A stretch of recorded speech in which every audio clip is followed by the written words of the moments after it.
for having taken the trouble to come from Australia to spend time with us. Very grateful to him.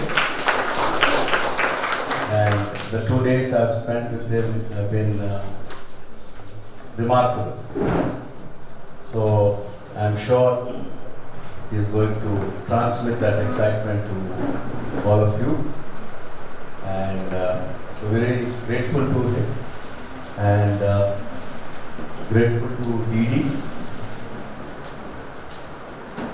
And incidentally, both of them are coming to India first time. So ZBNF can claim the credit that we had such distinguished visitors come to India first time and come for ZBNF.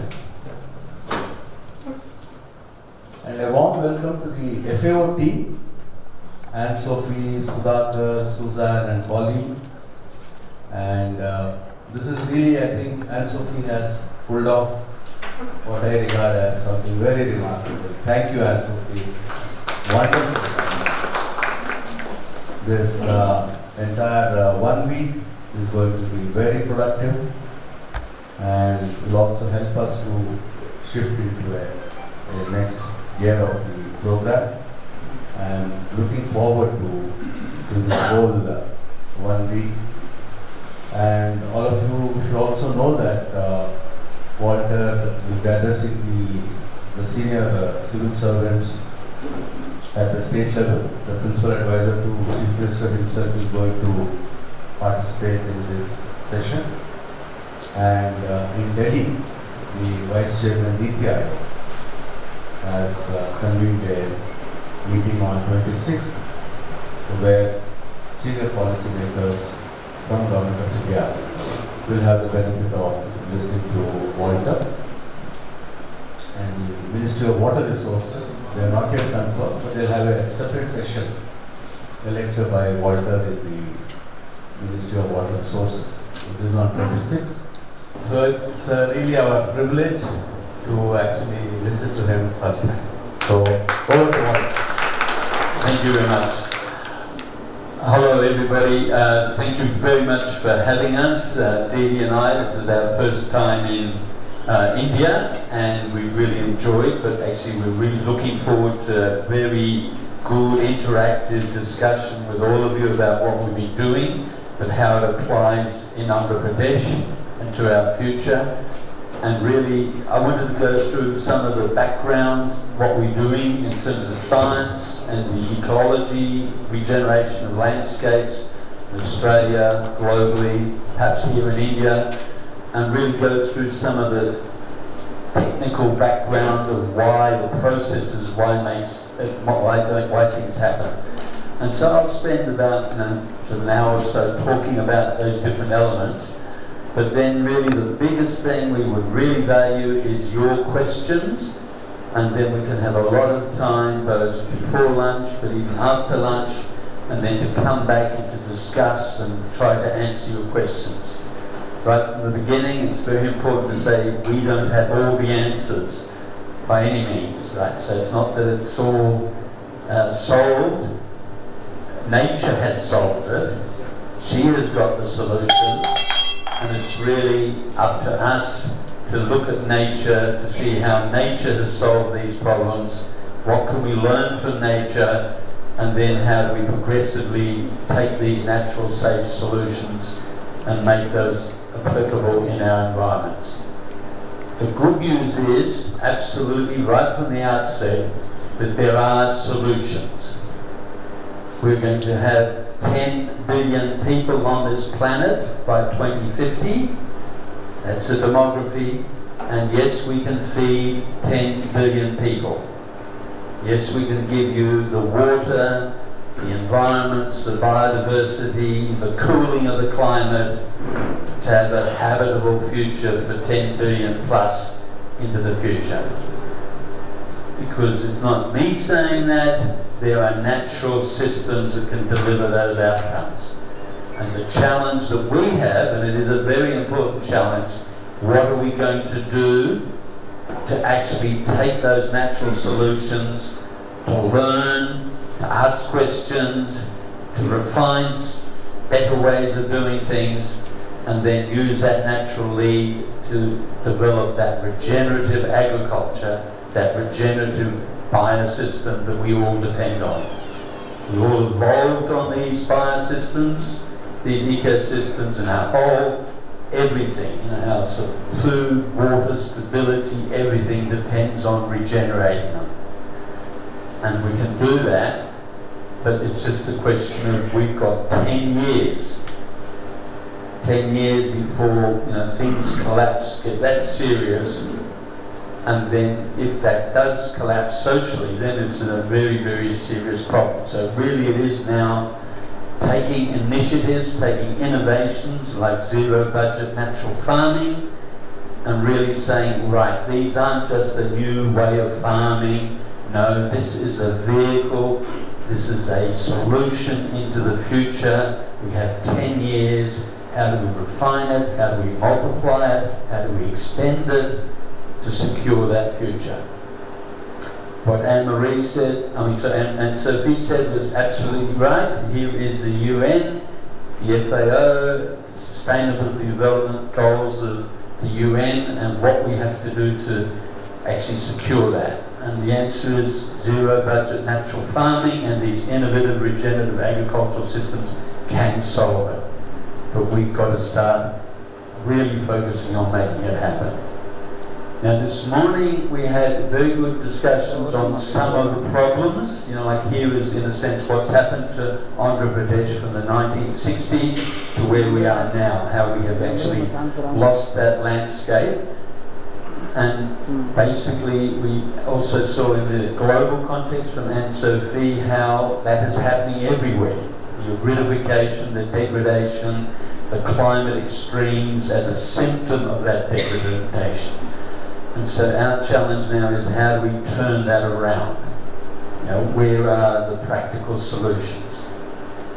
And of course, as we've just already said, those solutions are in nature.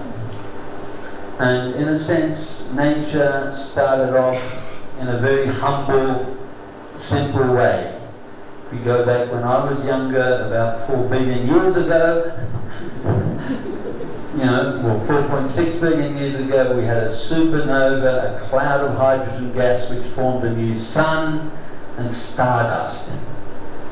The elements of the periodic table in stardust. These coalesced to form the 9 planets.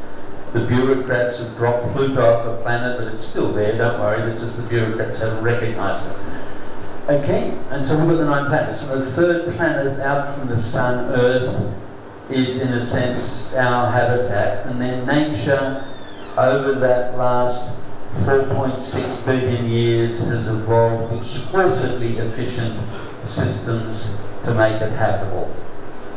It started 3.8 billion years ago when, in a sense, the first living cell evolved. And we can go into some of that later on, but let's just fast track a little bit. But 3.5 billion years ago, some of those living bacterial cells learned how to photosynthesize.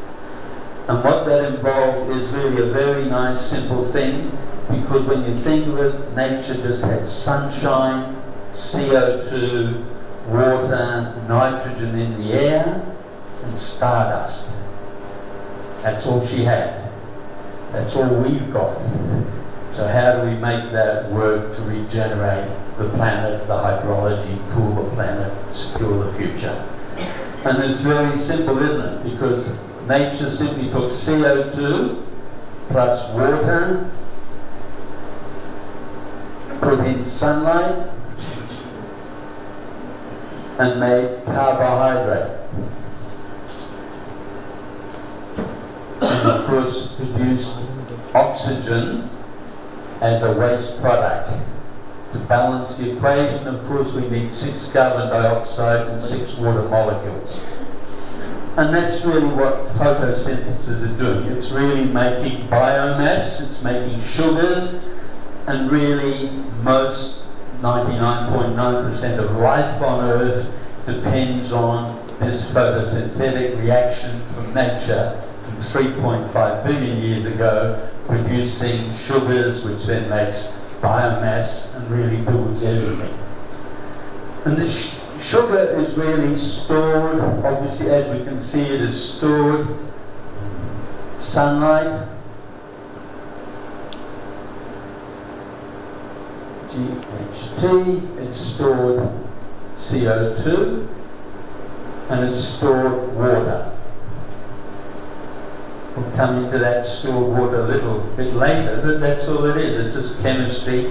And of course, when we use that carbohydrates, we will be generating energy, CO2, and water. Okay, and so really nature sort of used that as its building blocks for our biosystem. And when the oxygen in the earth had got high enough, more complex life was able to evolve, and the oceans then had more multicellular complex life, but they ran out of nutrients. And so that life in the oceans needed more nutrients because that became a limiting factor. And of course, those nutrients were from the rocks on the land. And so there was this competitive advantage if we can colonize those rocks. And so life forms grew from the marine edges onto the rocks to solubilize the rock. And as you can imagine, there's the ocean, there's a rock, and so we had fungi. Fungi growing up onto the rock. Okay, they're not sexist. You can have fungals and you can have fungis. But we'll just call them fungi at the moment, right? Okay, so the fungi grew up onto the rocks because these are really microscopic tubes, and it's those tubes and the fungi have the enzymes to solubilize the rock and take that nutrient back to feed life here in the oceans. But the fungi are actually like us. They are actually proto-animals. Genetically, they're very, very similar to us. And of course, we can't photosynthesize. So the fungi very quickly had to say, look, I have to form a symbiosis. I have to form a marriage with these algae that could. And so they, in a sense, formed another life form, and Dee's already shown us those. These are the lichens.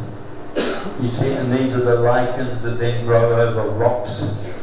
And they're still with us, right from, actually this was only happening 420 million years ago. Before that, there was no life on land. But from 420 million years ago, these lichens then colonized rocks, solubilized rocks, and basically in that way created the nutrients to keep life going. But of course, by solubilizing that rock, it created for the first time soils. Okay, and soil is simply a mixture of mineral particles and organic matter, waste material, organic detritus. Because as these fungi and lichen grew, they kept on growing further and left behind organic waste material. And that actually then formed organic matter, which then in a sense formed the sponge. And because the sponge is so important, we'll put a red line around it because that we remember it. Because what it's all about is restoring the earth's soil carbon sponge. Critically important. And so it's really powerful because this simple natural process of photosynthesis and then pedogenesis, the colonization of the rock by these lichens to create organic matter that created the sponge, is really the basis of terrestrial ecosystems. And we just evolved as part of that process. So this is the foundation. So when we talk about we have to regenerate the Earth's soil carbon sponge, we're right down there, as nature did, rebuilding healthy ecosystems. It's very important to understand we have sun, CO2, water, nitrogen. We can't do very much about that as human beings, right? We don't influence sky that much. The point of agency, the point of influence that we have at the planetary scale is all around the sponge. Okay? Because this is where humans influence the whole future life on Earth. There's two types of humans. There's one group of humans called Homo hubris, and they're very much in the degeneration business. Oxidizing the sponge to degrade biosystem. Homo hubris, right? But Homo sapiens, intelligent, conscious human beings, they're too smart. They realize this is nature. They're with nature, and they're in the regenerative business. They're investing in zero budget natural farming. Okay? It's logic. Elementary. Okay. So if the sponge is everything. So look, what is the sponge? And it's actually quite profound, or very simple. If we take a rock, here we have a rock, and there's, microscopically, there's a whole bunch of mineral particles, right? And that rock has a bulk density, it's heavy, it has a bulk density, just say from 2.6 to 3.5 grams per cc. And it's solid, it's heavy, but basically none of these nutrients and minerals are available because it's all locked up in a rock, isn't it? Now, if you did Dee's flour and water experiment and you put some water on this rock, what would happen to the water? It would run off. It wouldn't infiltrate the rock. Okay, so basically, as we said, there's sun, CO2, water, nitrogen in the air, but it's really water and nutrients that are the limiting factor to life. That's what was going on here. And so really, to make life work from that rock, we have to sort of get access, we have to get availability to those nutrients, and we've got to hold water in that soil. And we do that through the sponge. Because as it's solubilized, these mineral particles, in a sense, separate. These little particles separate. And basically, they are separated and held apart, and you can draw it like little bed springs, if you like, by little bits of carbon. So the carbon, the organic matter, the detritus, is really keeping that soil matrix open. And again, Dee showed you Phil's photographs, and of course that was making the point that in this sponge, because we know its bulk density of healthy soil is 1.1 to 1.3 grams per cc, we know that 60% of healthy soils is made out of nothing. So if you want to build healthy soils, you add nothing. Or nothing. You add nothing. You just create structure. Because then you create these cathedrals in the soil, all these voids and spaces and these surface areas. And it's just by reconfiguring those voids and surfaces spatially in a less dense medium that nature creates water holding capacity, and nature creates biofertility. Because now you have this massive surface area of minerals all available for nutrient solubilization and uptake. You do it all by adding nothing. Just physical change. Okay, and so this is in a sense the healthy soil we talk about, and of course this is exactly what the sponge is. It's just simply creating solid rock, taking the solid rock, breaking it down with these microbial filaments and creating the residual organic matter, the bed springs, to keep that apart. And the amount of carbon we have to add, the amount of red bed springs, doesn't have to be big. If we have 3% by weight of organic matter, that's more than enough to create the sponge. So next time you go into a cathedral, just think of it. You don't look at the rocks the cathedral's made out of. Here are the bricks, they're beautiful granite bricks.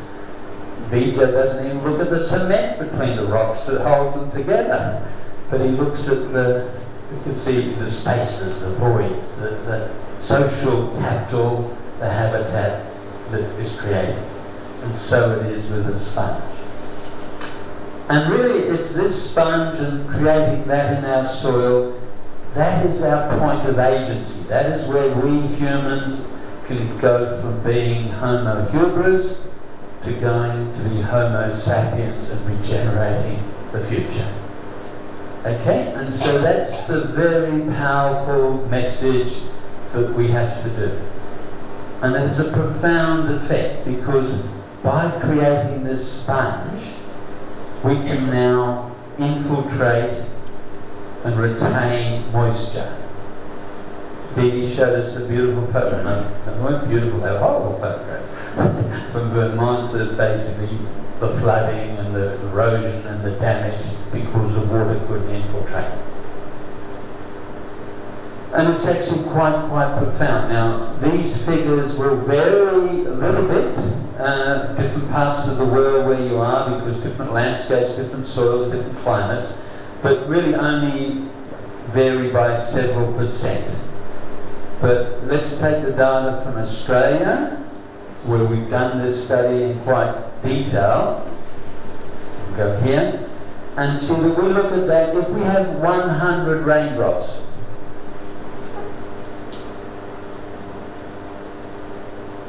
you see, and let's hope we still have 100 raindrops. We're not going to have that, but let's at the moment still be living in hope that we have 100 raindrops.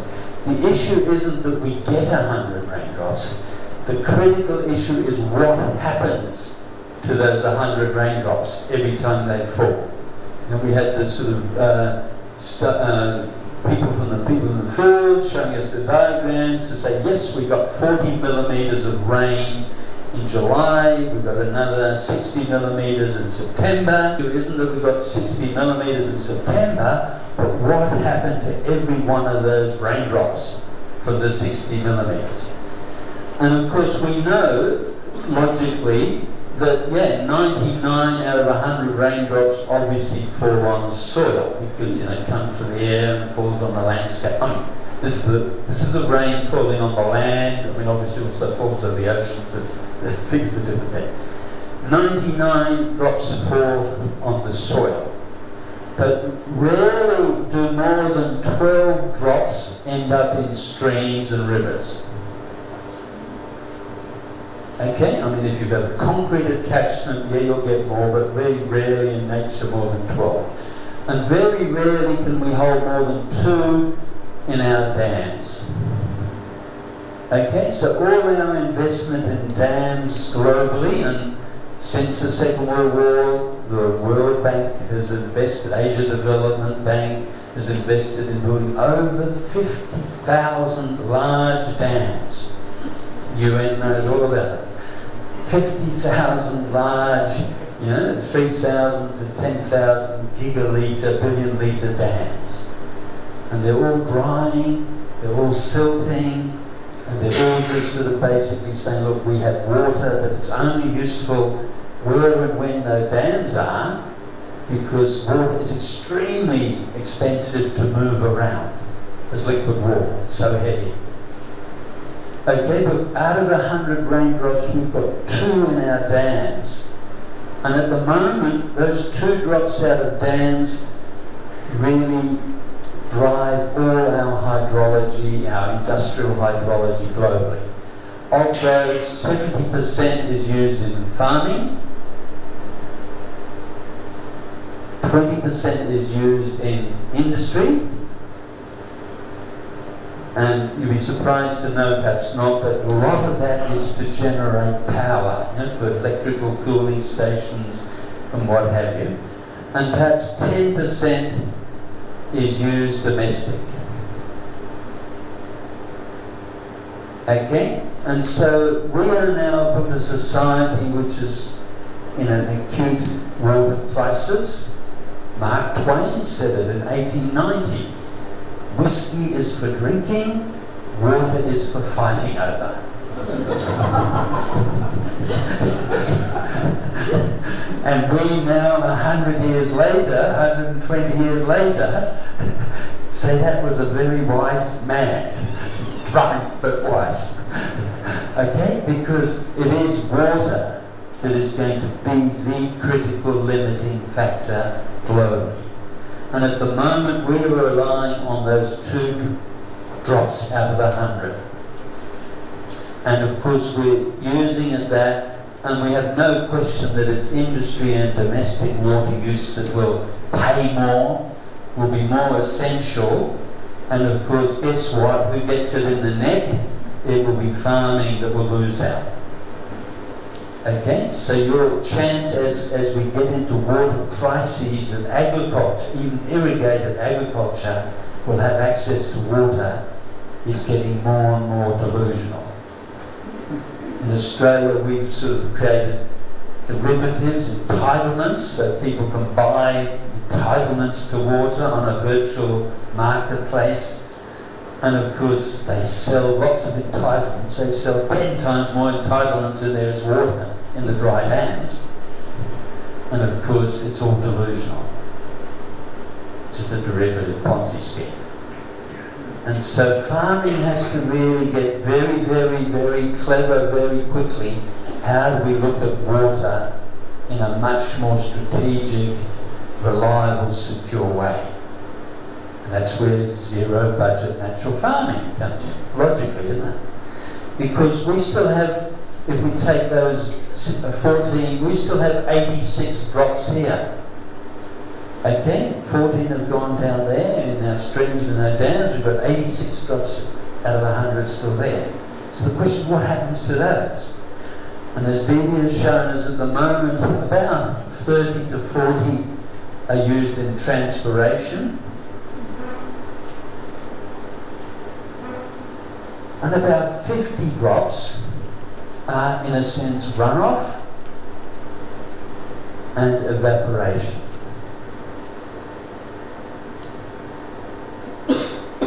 Okay, so this is powerful because there is 25 times more water that we are wasting than in our dams. See, if you wanted to sort of then say to the UN, look, I'll give you 25 times more water than in your 50,000 large dams that have cost trillions of dollars to build and all silting up. Here is the actual resource that we can actually access. How do we get that water used in agriculture? Okay, we're going to run out of water, so here is 50 drops, 25 times the dam. How do we get it into agriculture? And you've already got the answer, because you've already got your sponge. Okay, because you basically sort of said, yeah, if I have the sponge, I can infiltrate that water, I can retain it in my in-soil reservoirs.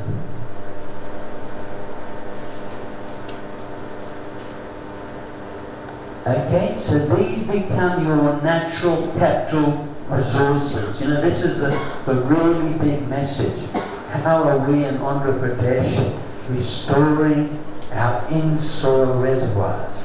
And we heard it this morning when we started. In 1960, the groundwater was 10 meters below the surface. Okay? Now we have to go 500 feet to 1,500, was it feet or meters? 1,500 feet. Feet, yeah. So we have to go down 500 meters to get that water, and even then it's not always there. So the amount of water in our in-soil reservoirs is the gold, is the resilience, is what we have to restore. And of course we can do that by just rebuilding the sponge and making sure every one of 100 raindrops goes into that reservoir. Critically important. Okay, so we keep moving around. And it's more critically important for another reason. Because here's, in a sense, another relationship. It's called a hydrograph. And this is for all the engineers, because they understand hydrographs. And this is, in a sense, flow, and this is time. Okay? And what happens is if we get a storm, and just say we get a storm here and it's 2 inches of rain, right? 5 centimeters of rain. If we have a degraded catchment without the sponge, if we've got a hard, compacted soil that can't absorb water, we get a flood peak. I'll get another red. This is so important that we've got to have a big red. Really, we've got a flood peak. Okay? And we know exactly what that will look like. We get this very sharp flood peak, all that water running off. Okay, so this is runoff. As Jehne has already said, this is erosion. There's $1 million worth of little road gone. This is risk. This is cost. I mean, it costs an enormous amount of money both to build the concrete, civil engineering, stormwater infrastructure, but worse still, to repair the damage from that erosion. Okay? And that's where we spend all our dollars. We're all focused on fighting these flood peaks. But it does something much, much, much worse. Because it is actually designed in drought. You can't escape it, can you? Because the water that has run off, the volume under that curve of water that's run off, is the water you don't have in your sponge. So you have designed in desertification. And don't blame nature, that's us. We've done this, so we should get the gold medal for having world's best drought generators. And of course, why do we have that profile? Because if we have degraded the soil, and just say we have got 0.3% carbon in our soil, they're compacted and they're basically degraded. But it doesn't have to be that way, because if we can bring this up to 3.3% carbon in the soil, simply by putting those spongy bed springs in the mineral particles, we'll get a completely different hydrograph. Now we'll get a hydrograph that looks like this. Same volume under the graph, same amount of water, the same 2 inches of rain, but now the amount of runoff is this, not all of that. See, before the amount of runoff was all that volume. So we don't run it off, but instead of that, we get something that's extremely, extremely valuable. We get longevity of green growth.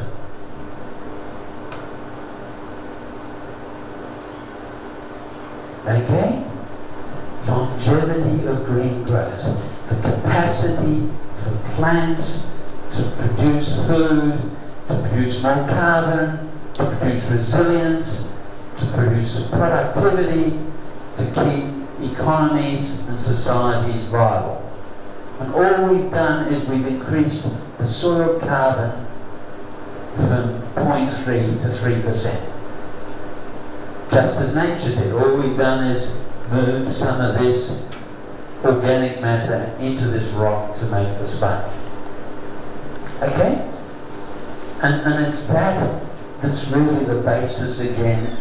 Big science. This is what zero budget natural farms is all about. I mean, this is what the whole regenerative agriculture messaging, the health of soils messaging globally is all about. Okay? And people say, oh, but you're adding nothing. Like, how can you do this? You're not adding anything. Exactly. We're adding nothing. Right?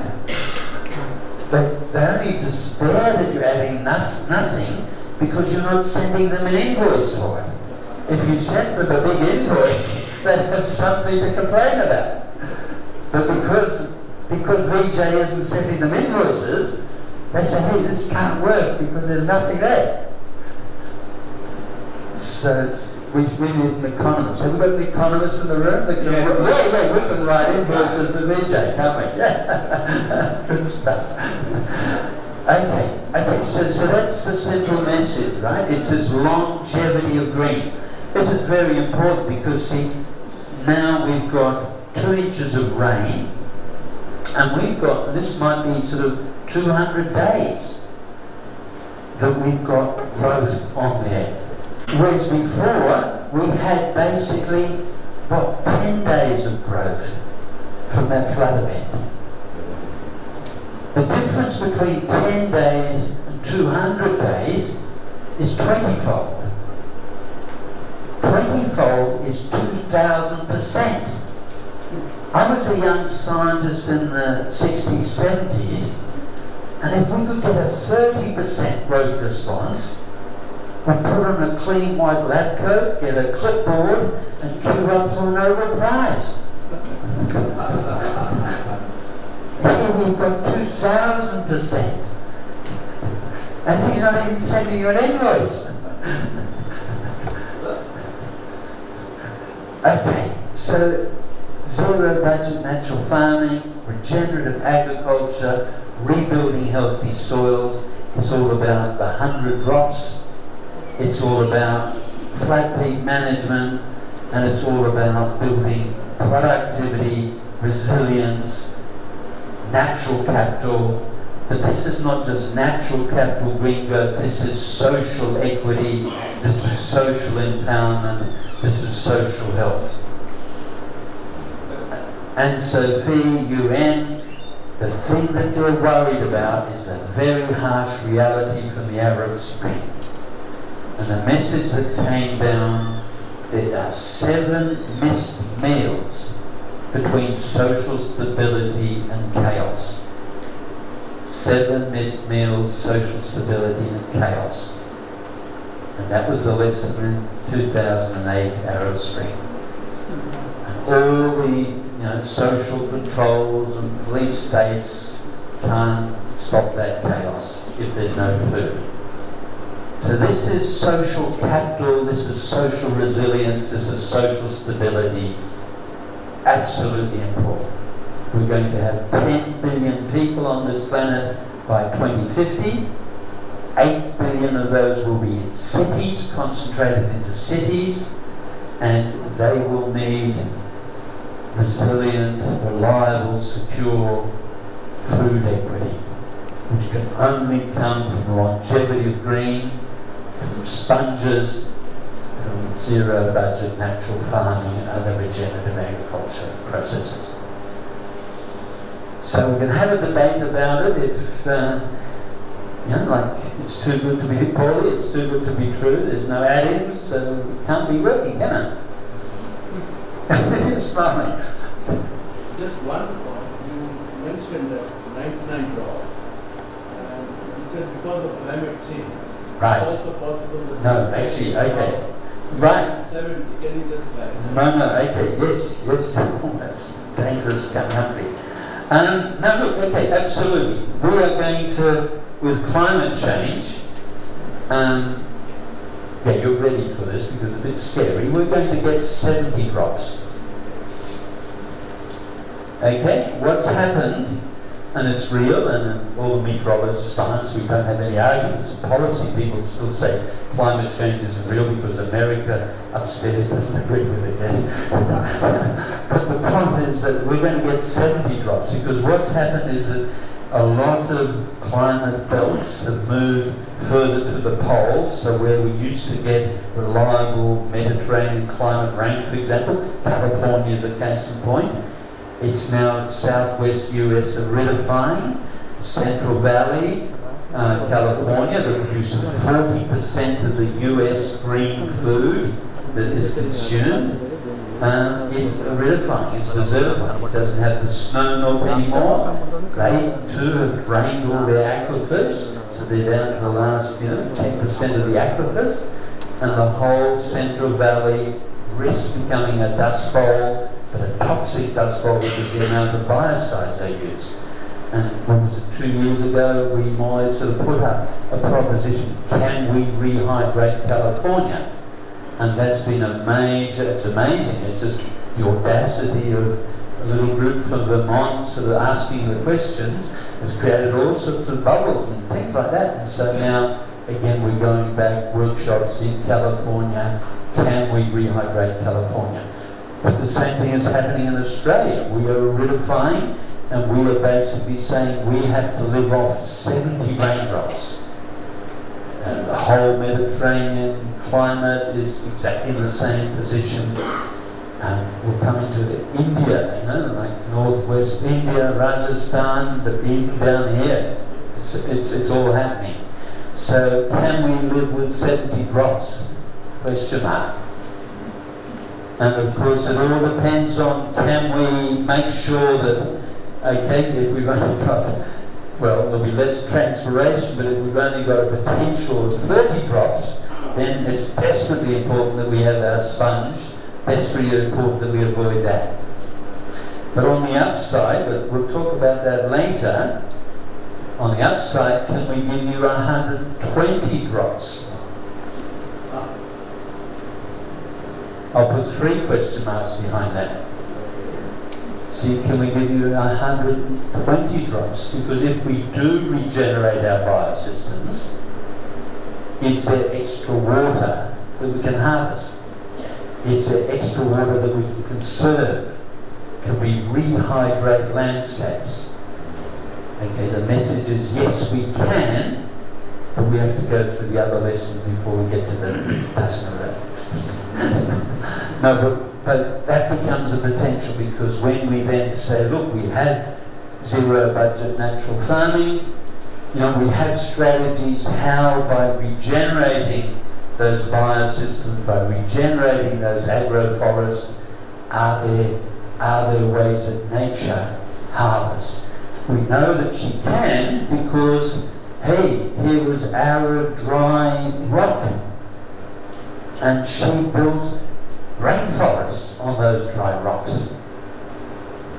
So how did nature create the rain on those dry, arid rocks?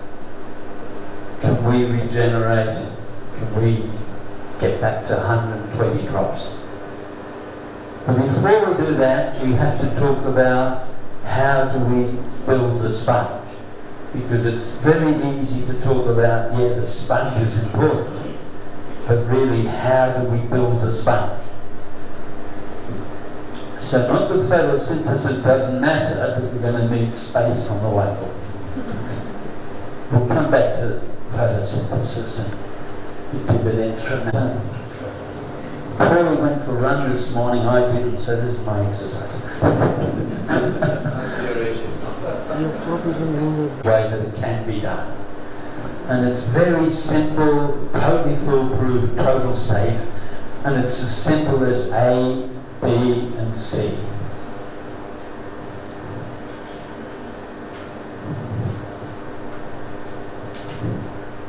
Okay, and because it's from photosynthesis, I've drawn a plant, and here leaves, and that's photosynthesis.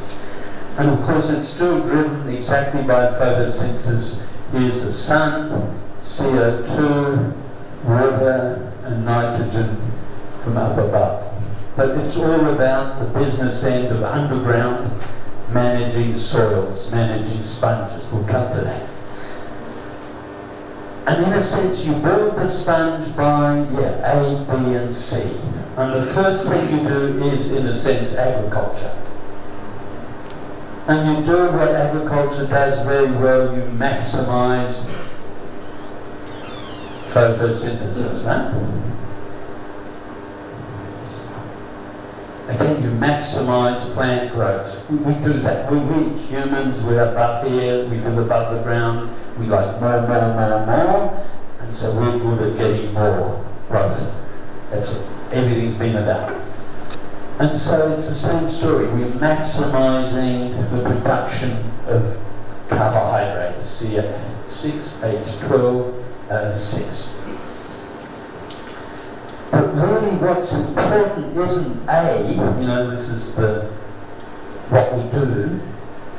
It's really what happens to every molecule of carbohydrate that is produced by plants. Really, that's the important thing. This is stored solar energy, stored CO2, stored water. And really what is important is what happens to it. And there's only two things that can happen to it. There's only two things all through the last 420 million years of life on land that has happened. Actually, 3.5 billion years. The same thing applies to algae in the ocean. Two things can happen. It can either burn and oxidize, and of course that goes back to CO2. Or it can form a stable soil carbon.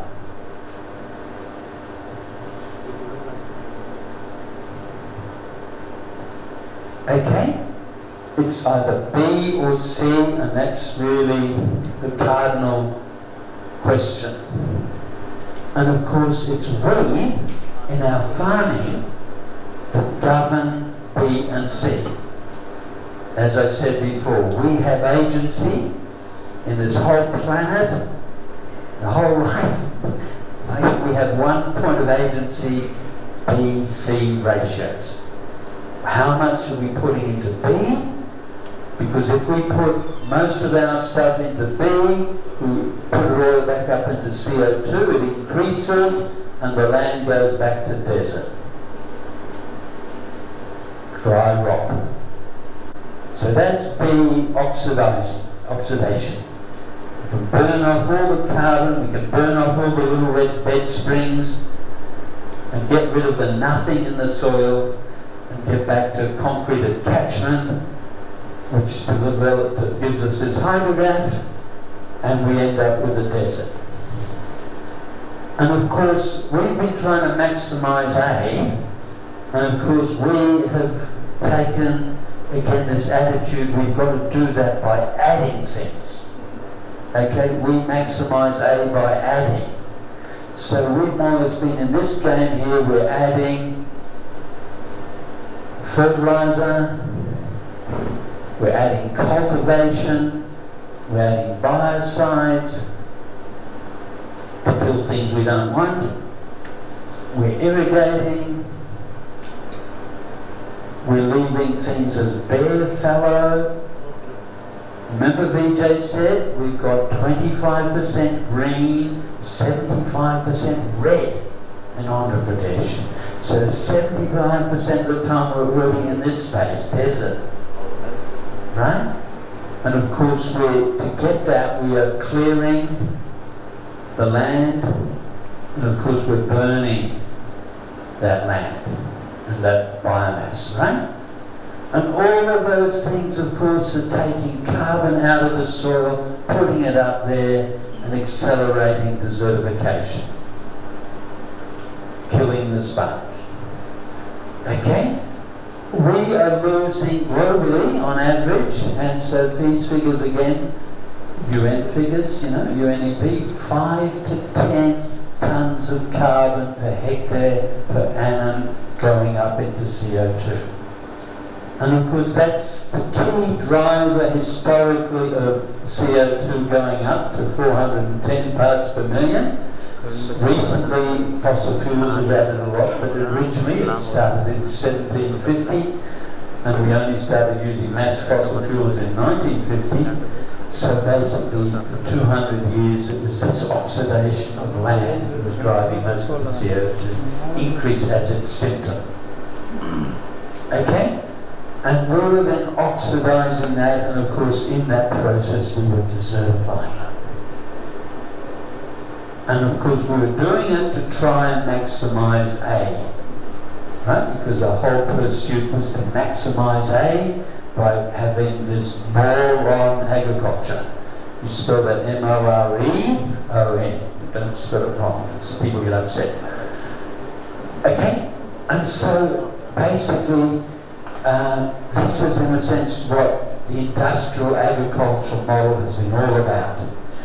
Basically trying to maximize A, but in the consequence, basically oxidizing that carbon out of the soil, increasing the CO2, and of course desertifying, and of course it ends up as death. Okay, because you know damn well that socially, ecologically, you're collapsing. And of course the alternative, as we said, it was BC ratios that we managed, and the alternative is actually to put it into stable soil carbon. And of course we don't have to do that very much at all, it's all done for us, because these are run by our fungals, fungals.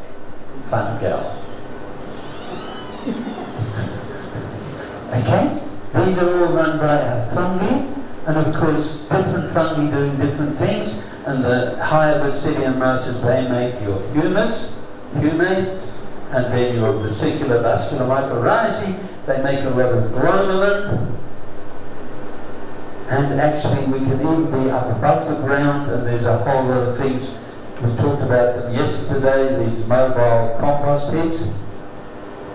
They've got ears and eyes, business end there, and they're turning a lot of this carbon biomass through these rumens into biofertilizer and stable soil carbon. Okay, so we have three agents. We've got fungi, and herbivores. Now, obviously, there's a whole lot of other microbes that join the party. It's a bit like a smorgasbord, but these are the actual drivers. And it's again very, very much in its favour, because we live above the ground, so we just see above the ground. 40% of the biomass is above the ground. 30% of the biomass of most plants is in the root system, but another 30% is actually leaking out as root exudates. Okay? And these are, in a sense, sugars and amino acids that are leaking out of the roots deliberately to feed the fungi. So plants have already worked this all out very, very beautifully to say, hey, we are feeding our fungi because that gives us the carbon in the soil, that gives us the whole sponge, and that actually sort of drives productivities.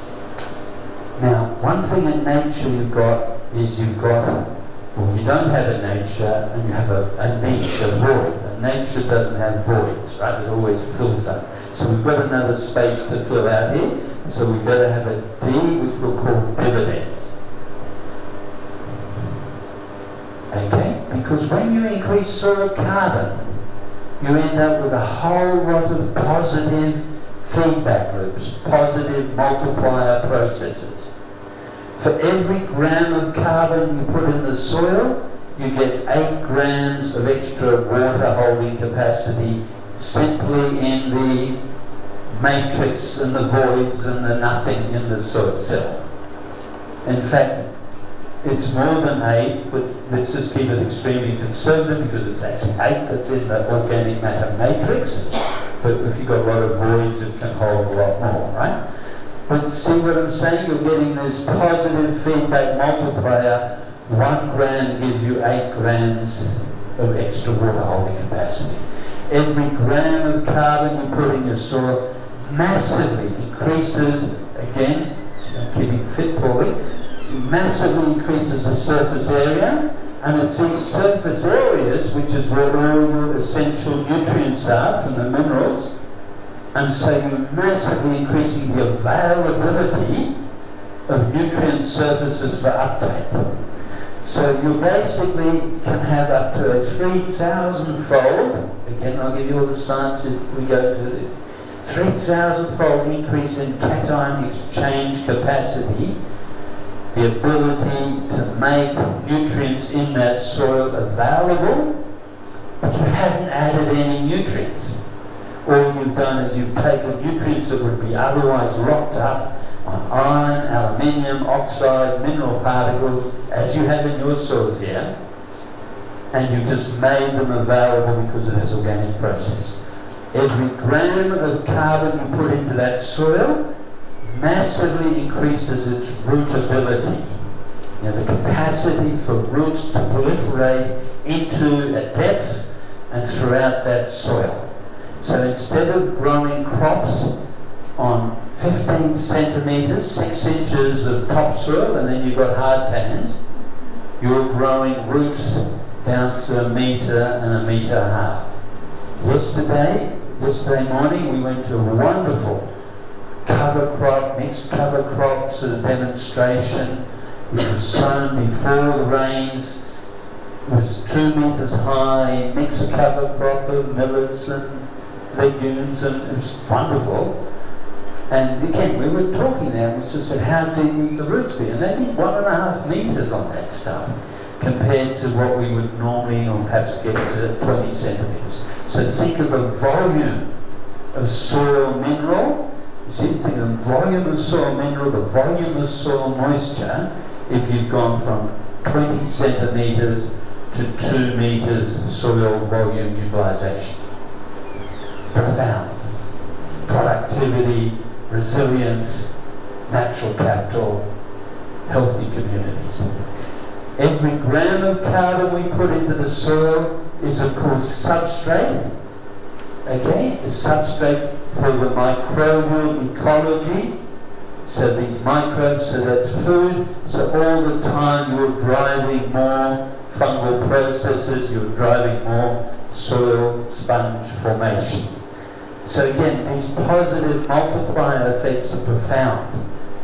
And it's those in nature that govern the productivity of natural biosystems. So when we heard this morning in 1960, you had these exquisite mixed agroforests, you know, of custard apples and pongamias and mangoes, you know, wonderful.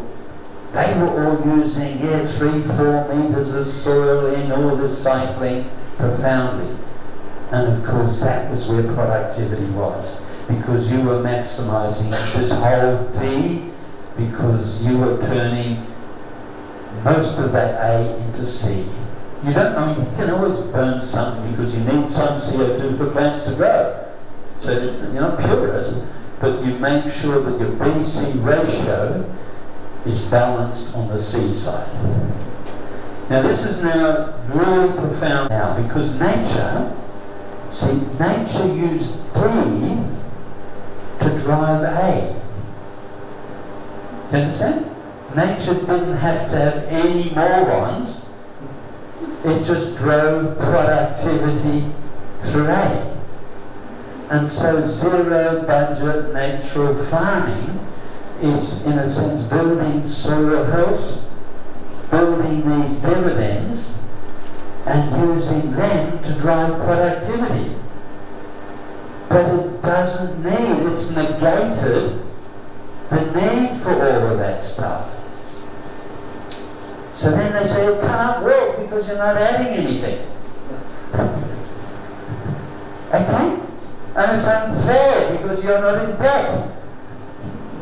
VJ, stop it. Okay? It's not fair. You're not playing by the rules.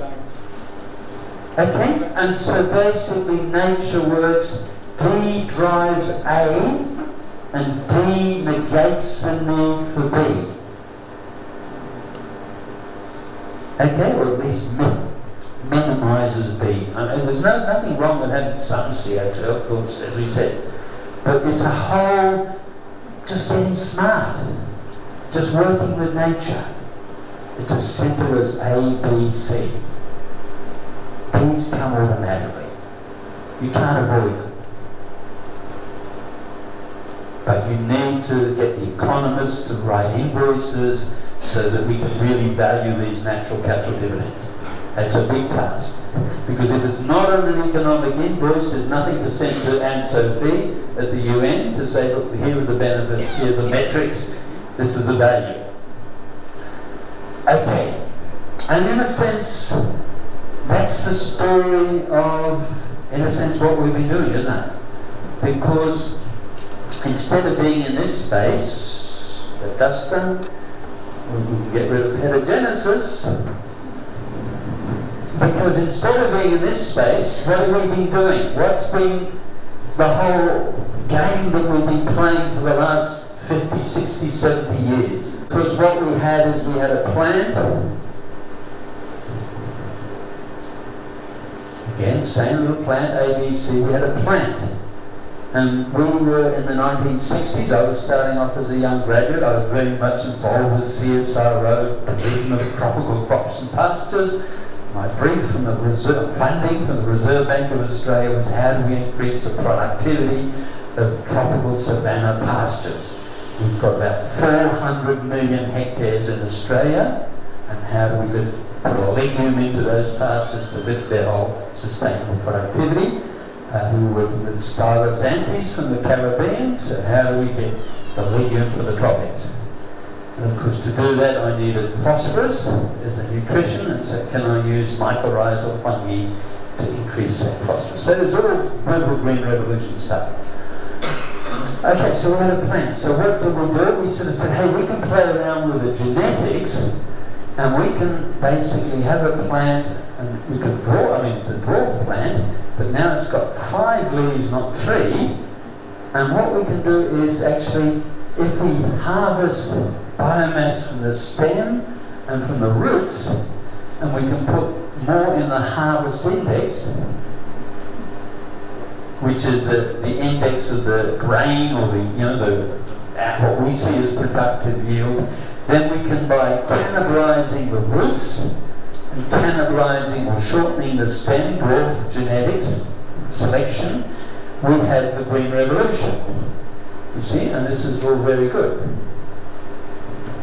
But, of course, the trouble is when we remove the roots from a plant, it has consequences. So now it didn't have that soil microbial root interface on which nature depends, here, everywhere, right? And so now it relied on, because it didn't have that, it relied on fertilizer, it relied on irrigation, and if it didn't have that, those plants were more stressed, obviously, without, so they became more vulnerable to disease and pests, so they needed more biocides. Okay? And so basically we went into this system that the Green Revolution then was based on inputs. And of course debt. And of course that had enormous social ramifications.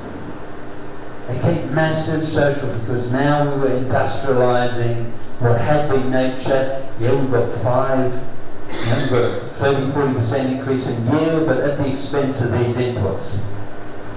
But what we knew about, but we didn't recognize that these were investing 10 units of oil energy for every unit of food energy we got out. And that was okay while OPEC initially was we were pinching OPEC oil and subsidizing the world with it. When they wanted a fair price for it, we resisted. But the point is, it was a massive subsidy of oil energy to keep that thing going. So it was also, again, false economics, right? But we did worse than that, because with that, we basically degraded our soils. And of course, with that, it was much worth not just social capital, but we degraded natural capital.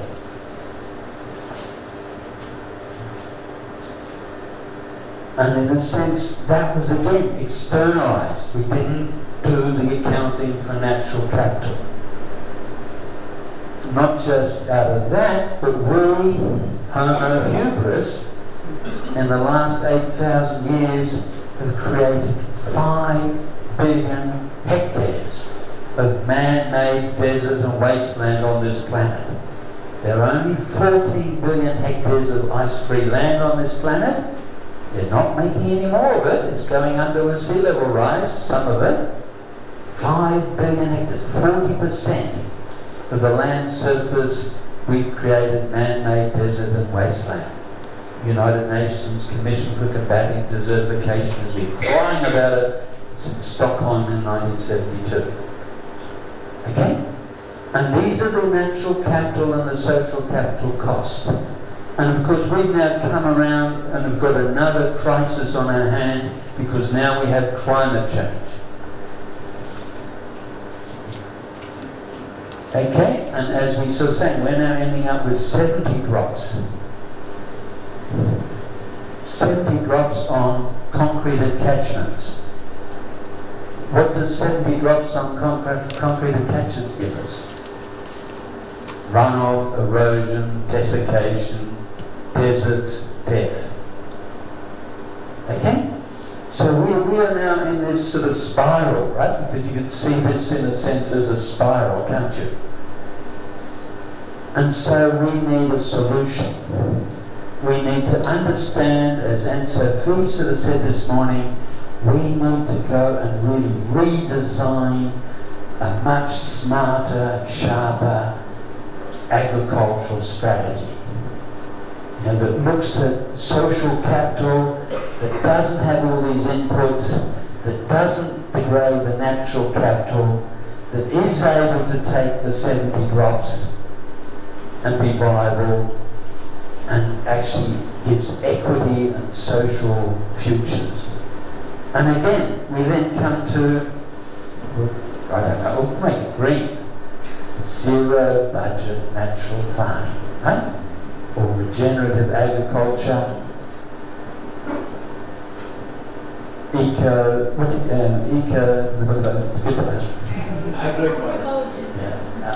agroecology. I mean, like, you know, I was involved with iPhone in the 84. No, we've been in that. But the point is that, yeah, we need a new business model.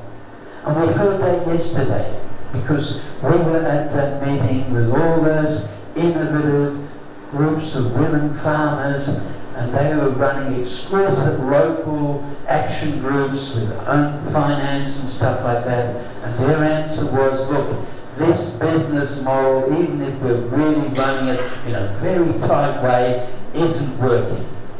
Because with climate change, I mean, in Australia, we used to say, look, we get four crops out of 5. Russian roulette, we were gambling, 1 year out of 5, we lose a crop. That's okay, we made enough money 4 years out of 5. With climate change and extremes, we're now down to 2 years out of 5. It's like Russian roulette with 4 chambers loaded. And it's not healthy. It's not healthy. You can't survive. And in a sense, you heard the same message from the ladies from Andhra Pradesh yesterday lunchtime. We need a new business model. And so in a sense, we've got to get into this regenerative agricultural ecosystem. And there's no argument about it. And so then the question is, how do we do it? Well, we have all the answers. Here is a sponge. Dee sort of showed us, you know, yes, a sponge. We've got the business model here to say, look, this is all profitable, all doable, all practical. Okay? But now, in a sense, the opportunity, and it is opportunity, is to really be quite exciting and design sharper, smarter, restorative business systems. Well, we've heard about it this morning because our first speaker introduced us. There were the mangoes, the custard apples, the integrated agroforestry, because nature did just that. It designed a shelter wood.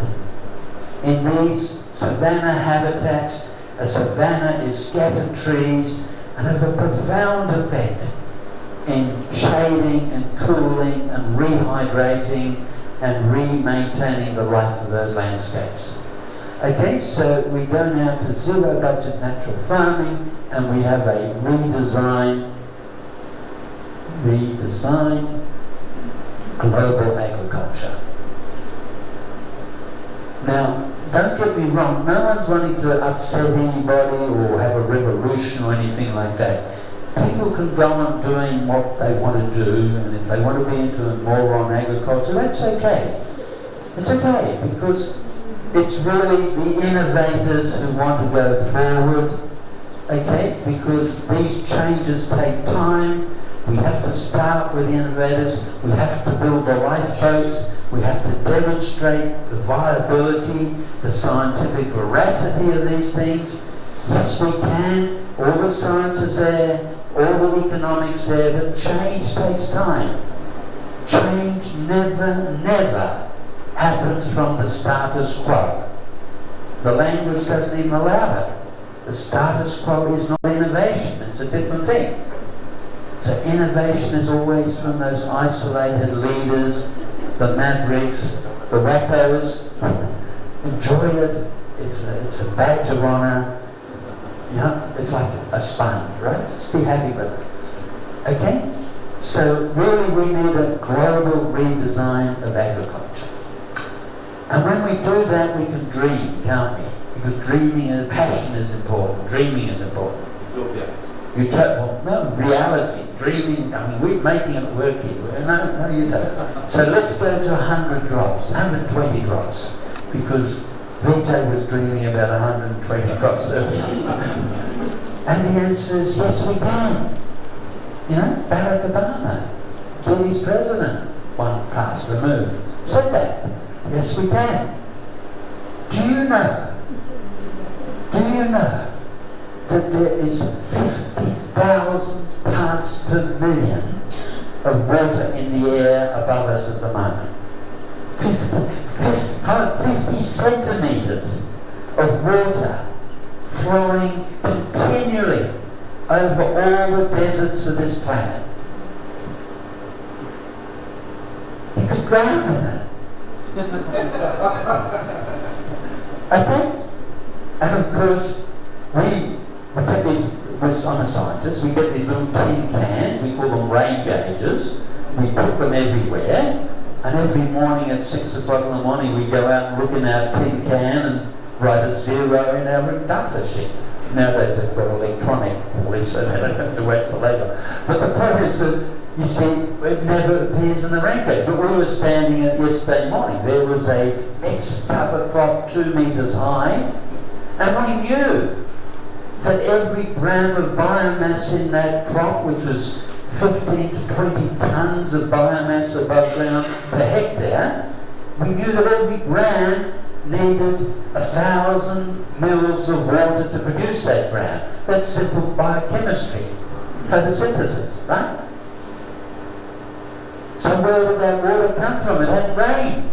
Because every morning, that cover crop and that natural green vegetation, that longevity of green, harvests up to 1 to 2 millimetres of water a night. A night. You know, if it's doing that for 200 nights of the year, that's like the Knights of the Round Table. But we won't go into mythology, we'll make it 400 millimetres. Okay? Okay, so there's double, well not quite double your rainfall, there's 3/4 your rainfall additional again.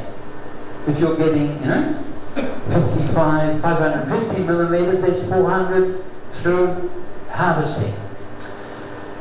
So how do we get to 120 drops? Now there's a whole lot of, I mean we'll have that Q&A because we can go through all these different processes. There's about 10 natural ways that we can harvest water. And I'll just go through them very, very quickly, but let's sort of then explore that further. The first thing is if, as we heard this morning, if we have a shelter wood, okay, we have a shelter wood, it again is harvesting about 1 to 2 millimetres per night. Okay? Where Jehne comes from, or not where Jehne comes from, but in America, the sequoia forest, where we come over. Oh, sure, it's an agroforestry, but I'm being strategic. It's like an agroforestry, but I'm really putting the word shelter in there. Shelter, shelter, shelter. It's critically important, resilience. But it's like an agroforest, and yeah. 1 to 2 millimetres per night. Per night. Per night. In terms of biomass? Oh, no, this is on a canopy, right? Okay, we're just, I mean, where we were standing yesterday in this crop, then that plant might be harvesting 1 to 2.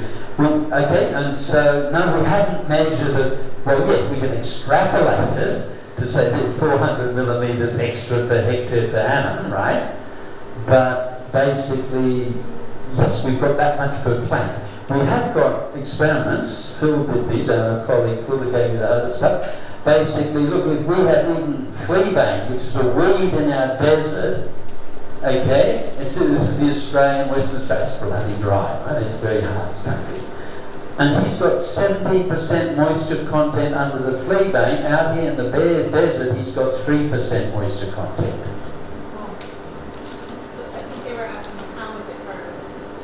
Oh, okay, sorry. How is it harvested? Yeah, oh, right. Okay, the plant's transpiring, and Dee mentioned this already, plants transpiring water, which is what they do, that's water goes up. They have to turn that water from liquid to gas, don't they, to transpire.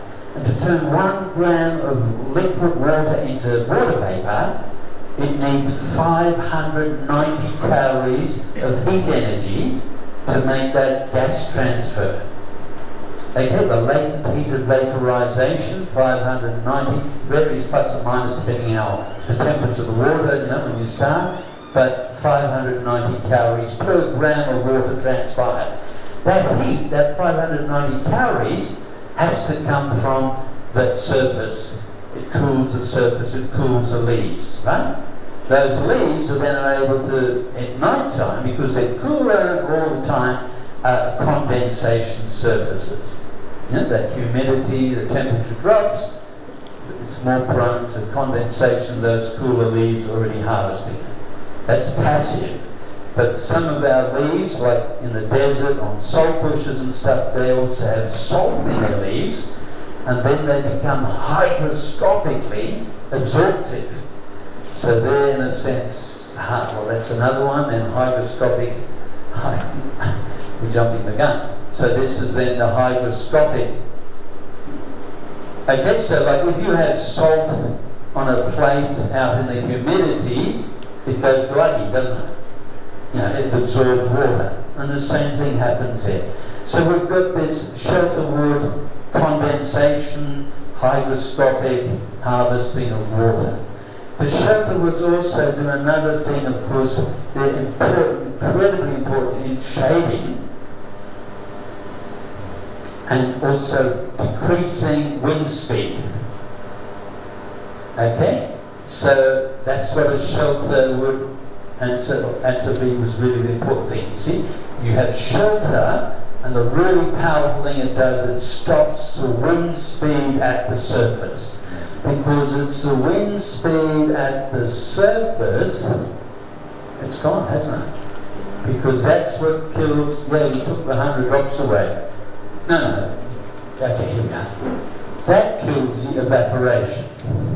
Okay, at the moment we're losing 50 drops out of 100 because of evaporation in those bare exposed soil surfaces, and by having a shelter wood, we break that wind speed, we shade that surface, and we massively harvest or limit that evaporation of that water.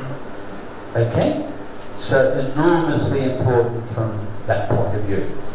The shading also keeps that surface cooler.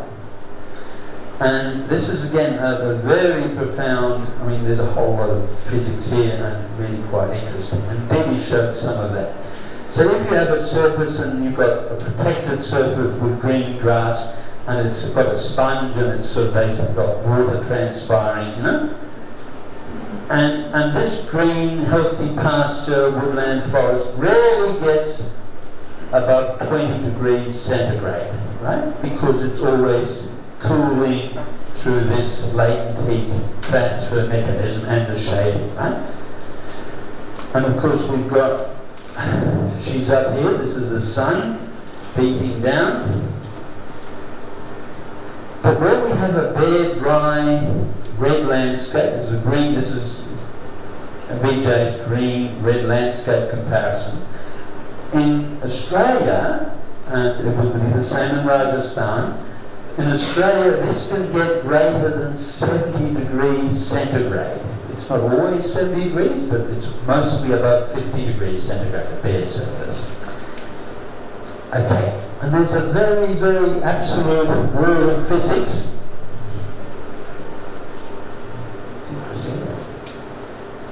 Got two blues and one tap, but never mind, that's just me being absent-minded. Look at that, see? Yeah, thank you, Maestro. Okay, there's an absolute rule of physics. It's a Stefan-Boltzmann equation of physics, the black body radiator. Every physicist swears by it. They read that on their Kellogg's cornflake packets in the morning. And basically the rule of physics is that the re-radiation from a surface is a function of the fourth power of its temperature. So this is profound, that re-radiation is proportional to a constant times the fourth power of the temperature in degrees Kelvin. But that's just physics, right? The thing that is important to realize is this fourth power, which means temperature times temperature times temperature times temperature. Oh yeah, thanks.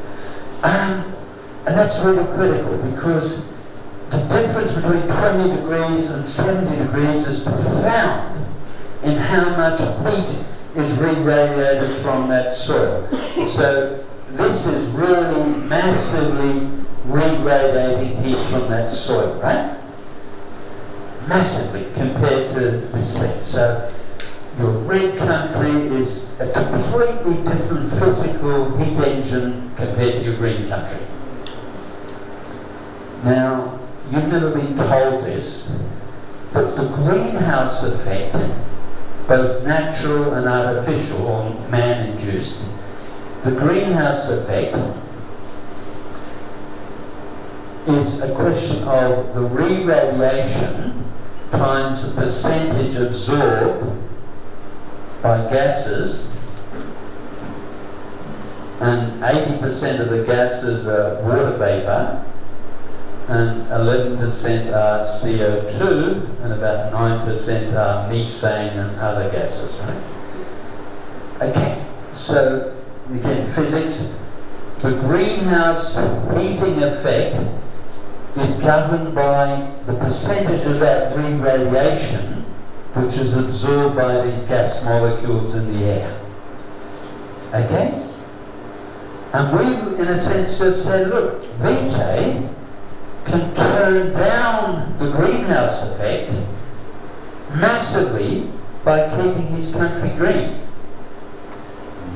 He can wipe out this, and it doesn't matter very much what's up there. Because if he's turned the re-radiation from high heat, it's like a stove, black body radiator, you've turned the stove from high to simmer, your pot's not going to boil over, is it? Simple physics. You see, and so again, by keeping that land green and cool, zero budget natural farming, Vijay is completely changing that regional heating effect from this enhanced greenhouse. Okay? So locally he is cooling that climate. But he's doing something much, much more important. We need a new whiteboard. Gosh, what don't we want? No, I'm just being greedy. I just want some more whiteboard. I just don't know what to do. Oh. Okay. So, because basically, when you have all this re-radiation going up, you create a lot of high pressure hot air, right?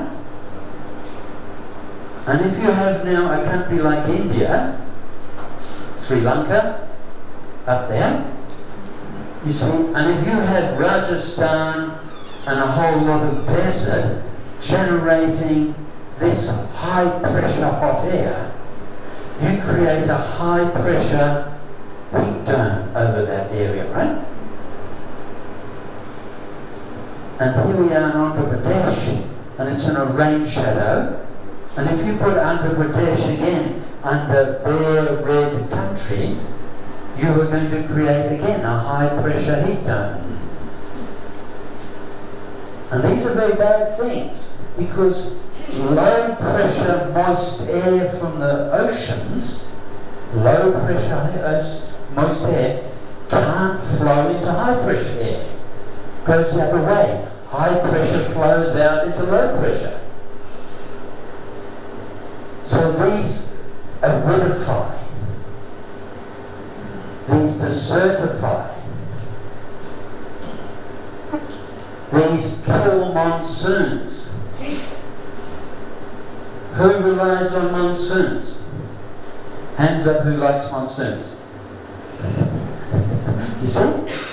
And here we are, by our land management, creating Stephen Boltzmann physics, heat re-radiation, high pressure heat domes, killing these cool moist air inflows, which people call biotic pumps. Biotic pumps. Okay? And create deserts. And we have that in Australia, right? Central Australia, 6,000 years ago, we had gallery rainforests. Lake Eyre, which is now in 100 millimetres a year rainfall zone, 4 inches of rain, was a 25 metre deep freshwater lake. We have all the fossil records carbon dated, we have all the pollen analysis, the vegetation was Mesic, you know, grass, savanna, grasslands, rainforests, all the pollen doesn't lie. It's now mulga and spinifex, hard desert. Still vegetated, but still a hard desert. And basically what happened, we killed the Australian monsoon. Because we too had a monsoon, we still have a monsoon up in the north, in the top of the Northern Territory, but it used to go all the way into Central Australia. And by us degrading and aridifying and burning, carbon oxidation, where's B? It's not there. Okay, we basically created red country, we created high pressure heat domes, and now we've created Central Australia's deserts. But the indigenous people, they go back 60,000 years because they came from Andhra Pradesh, somewhere here, I don't know, before my time. But the point is that they have their stories of storm water dreaming, which is all about how do we manage the landscape to have the storm water, to have the rainbow serpent, how to bring the monsoon back. You see? So it's not science. Yes, of course it is science, it's evidence. But it's basically the narrative of rehydration. Thank you very much. Okay, so here we are, this whole question of monsoons, and really, can we get the 120 raindrops by rebuilding these natural hydrological processes? There's a whole sequence of other things. In Australia, for example, we have salt lakes. You know, a lot of salt lakes. In Rajasthan, you have salt lakes too. We talked about hygroscopic absorption. Yeah, here we are too. Hygroscopic absorptions. In Australia, these salt lakes, these salt players, are actually absorbing water as well all the time. It's highly saline water, but they're still harvesting water. And guess what? The mycorrhizal fungi, because the way they operate in absorbing nutrients and water, can take that water, that saline water, leave the salt behind, and take fresh water from that salt water across their semi-permeable membranes. Very much like a reverse osmosis desalination plant. Now, it's not mass quantities of water for filling dams, but it's critically important for the survival of those arid zone plants, to keep the biochemistry of those plants going in the dry period. The other thing that we talked about when we had photosynthesis, which we wiped out, we've got it here now, photosynthesis, we sort of said right at the beginning, remember, here's photosynthesis, CO2, water, 6 molecules of water make 1 molecule of sugar. When we oxidize that sugar, burn it through microbial ecology, we generate 1 gram of sugar will generate 6 grams of water. We are biochemically producing water by breaking down parts of that sponge. So when we are here and we have 3% moisture content or 3% carbon in our sponge, we have a water reservoir biochemically in the carbon. So you get it? We have water films, we have voids, we have in-soil reservoirs, and we have biochemical water in our carbon. Okay, and so all of this then helps make the question, can we rehydrate these arid areas? And of course all that extra water from monsoonal inflows, from in-soil reservoirs, from the sponge, from that transpiration, can it actually go up and cycle back again? And can we, as a consequence, instead of going to 70 drops, go to 120 drops? And this is, in a sense, some of the most exciting stuff, but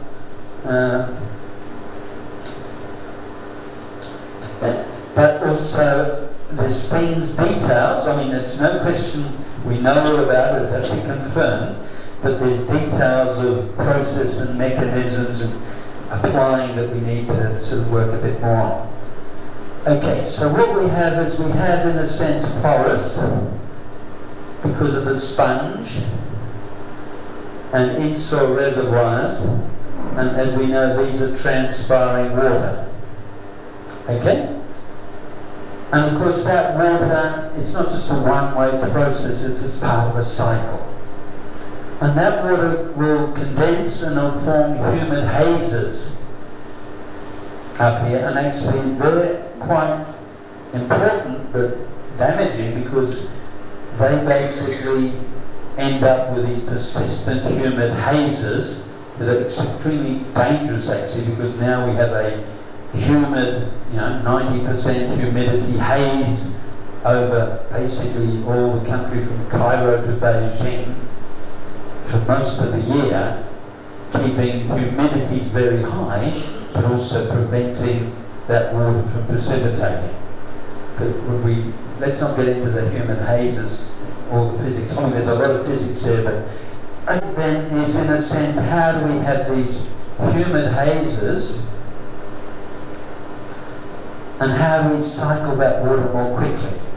And of course, there's natural processes where those humid hazes form clouds, and of course these clouds reflect incident solar radiation back out to space. So this does 120 watts per square meter, but basically this can, again, very rapidly cool the regions below. We can talk about cooling in Q&A. But really it's these hazes going into clouds, and then once they go into clouds we can take them further, and they can then go into raindrops. Okay, and of course that rain refills the sponge. Okay, and so this is in a sense the hydrological cycle. And by regrowing these sponges, the shelter woods, the transpiration, the cloud induction, the rain induction, we can drive this cycle faster. So we can again get to the 120 raindrops, not because there's more water, but because we're cycling it much faster. Okay, the Amazon has a prodigious rainfall because every day that water is transpired, turns into clouds, turns into rain. It's at 4:30 in the afternoon, you set your watches on it, and basically next day that water does cycling again. So the Amazon gets 7 times the rainfall than the water flowing out of the Amazon River mouth. Because that 7 times measures the rapidity of that cycle. And so that whole rainforest productivity, it's not on 120 drops, it's on 500 drops. Okay? And so we can do that as well. Because what turns hazes into clouds and clouds into rain are hygroscopic precipitation nuclei. Okay? Big words, science, but these are basically nuclei, aerosol molecules that suck in haze droplets, coalesce about 1 million of these little haze droplets to make a cloud droplet, and then keep on doing that and take about 1,000 cloud droplets to make a raindrop large and heavy enough to fall out of the sky. In nature, there are 3 types of hygroscopic precipitation nuclei. Only 3. There are ice crystals, which are critically important in high latitudes, Arctic regions, high altitudes, the Alps and what have you, right? Ice crystals.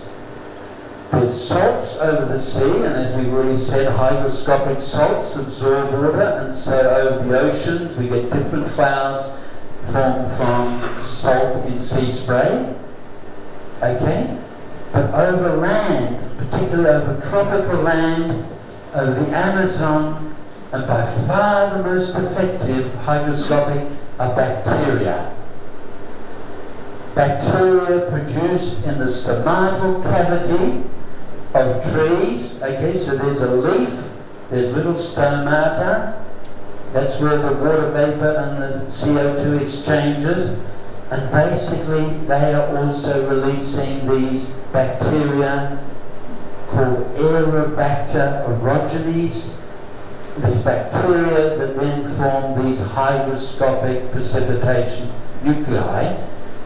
And of course we've all known since we were little kids that plants need rain, trees need rain. But now the question of nature, and we've got to open things, does rain need trees? Does rain need green vegetation? Does rain need zero budget natural farming? Now, to what extent can we rehydrate, regenerate, revitalize landscapes through these processes?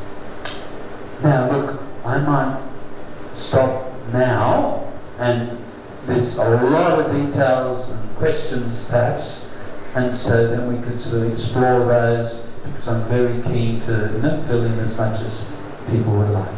Are you happy with that? Have I gone too long, or? No. Not at all.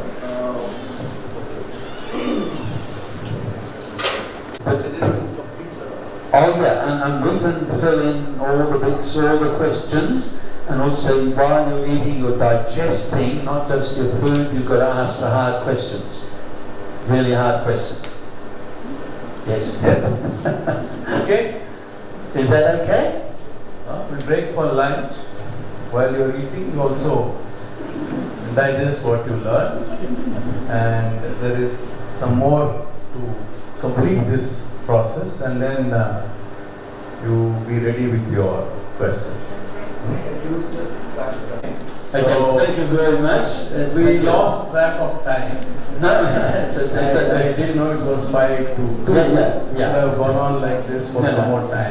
No. It's a journey through a jungle, you see, and we've just got to be careful because there's tigers and there's crocodiles and, you know, like, so coming safely to the other side. If you want to keep on going, then just write down the questions, and then we can, with BJ, we can go through, and what we're looking to do is actually make a whole lot of fact sheets, or, you know, like descriptions with diagrams, and so we have really the whole storyboard. And so if there's questions, everybody can use the fact sheets to explain things. But before, I mean not before, but as part of that, there's several questions that have come up, you know, like over lunch. And a lot of it is getting into some of this practical how do we do this, right? I mean, it's not the physics and not the science, but what do we do practically to make it happen? And we were pretty excited about dreaming about 120 raindrops. You know, if it's going to 70, can we go to 120 raindrops? And here we have Andhra Pradesh. And what is it that you would do, or what could you do at a regional level to design changes, you know, like visioning a new agricultural changes in agriculture that will give Andhra Pradesh those 120 drops. Now, it's very hard for me to fly in from Australia to tell you what to do or know what to do, but what is very, very valuable is that we can discuss this, right? So it's not an absolute answer, but the provocative, audacious discussion, the license to dream, is very important. So let's dream. And the answer is, we've already in a sense addressed it, haven't we? Because Vijay, right at the beginning, said, look, 25% of Andhra Pradesh is green, for 75% of the time it is red. Okay? And we've gone through the physics that basically when it's red, it's actually creating these re-radiation extremes. It's creating these high-pressure heat domes, and those high-pressure heat domes are excluding moist air flowing in, and in a sense killing monsoons. And so I suppose if we're looking at Andhra Pradesh, what is it that we would do to try to make this 100% green? And again, you've already got the answers, haven't you?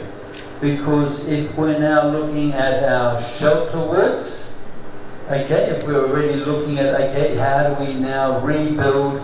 Remember we talked about 1960s, there we had the custard apples and the mangoes and the neem and the pagamia in that shelter wood.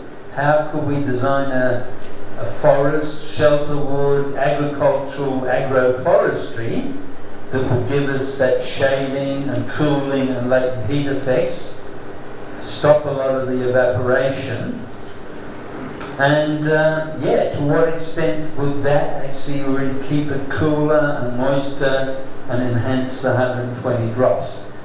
But again, I'm going to find some space. Hang on, we don't need.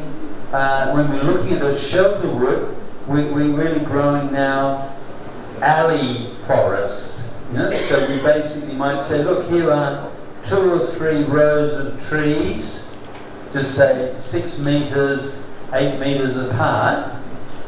But then we might have sort of 25 meters of alley. And then we have another one. Okay? And so instead of just having trees everywhere, we actually create forest zones with habitat and insects. You know, these are valuable insects, birds. And we also leave other zones which are basically grazing zones. But now what we're doing in Australia, because it's drying, it's more than just grazing, but we're now using a concept of opportunistic pasture cropping.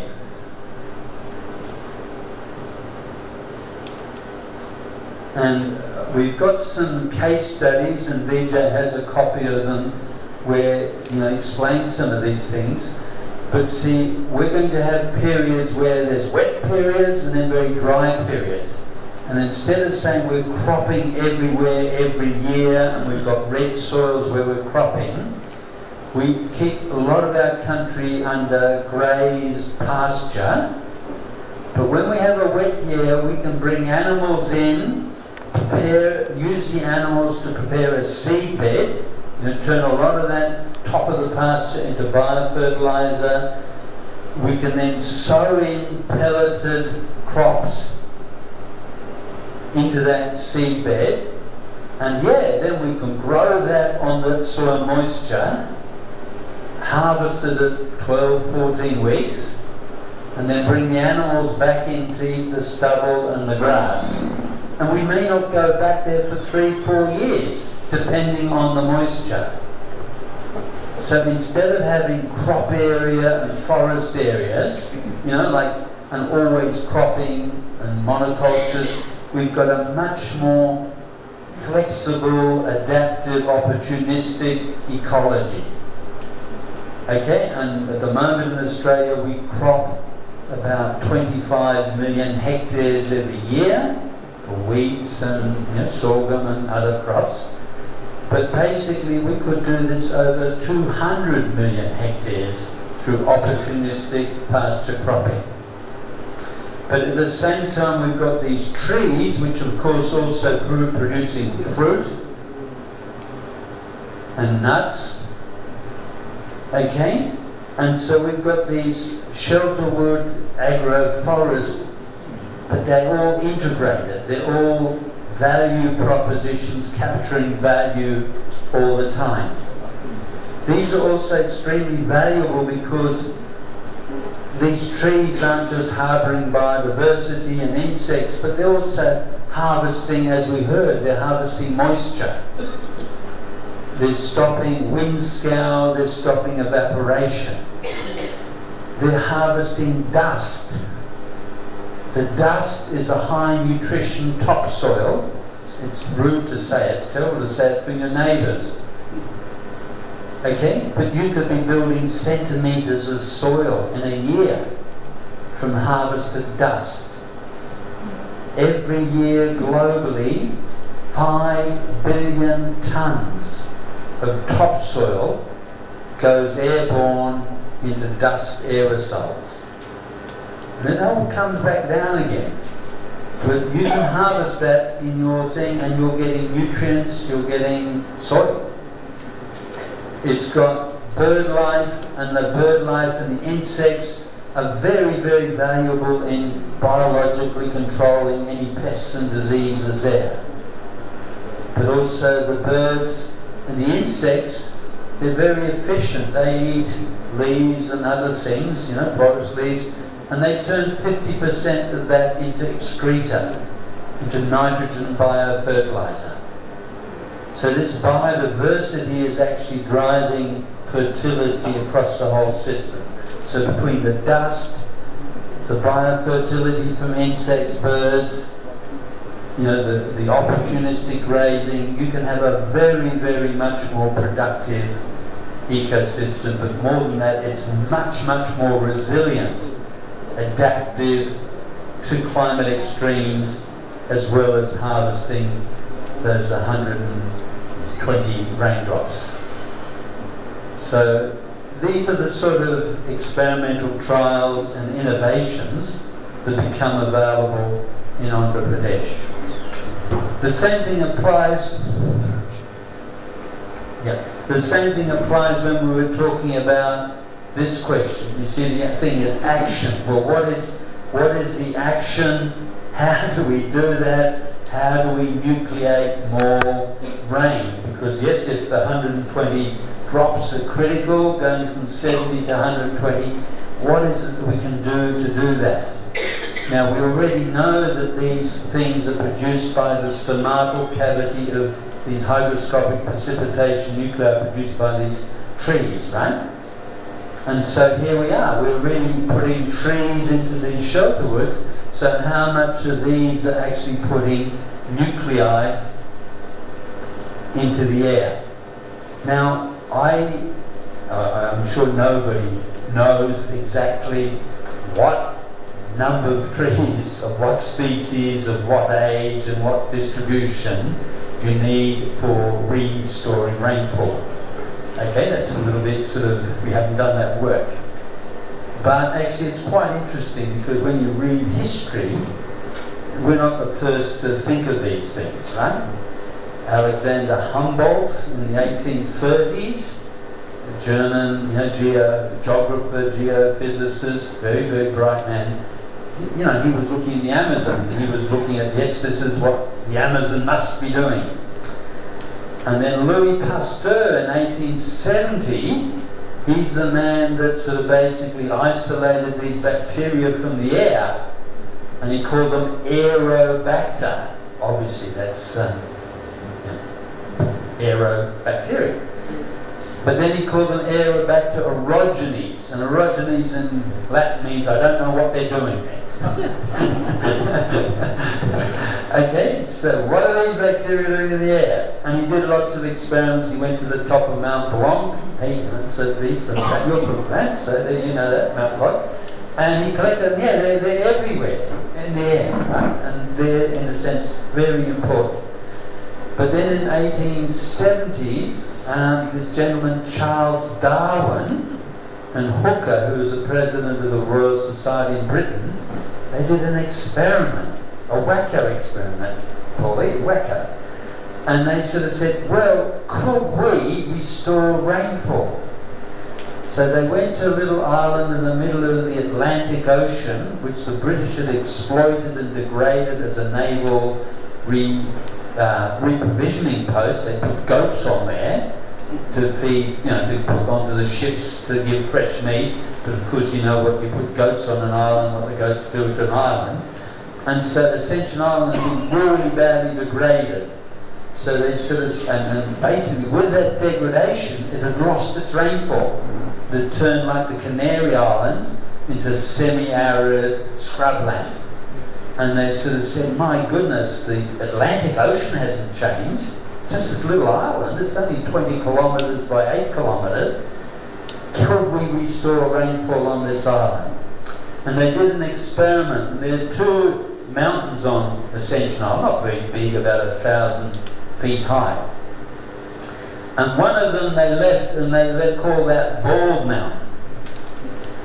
And the other one they revegetated and planted trees, and they of course called that Green Mountain. Not very inventive, are they, as far as names?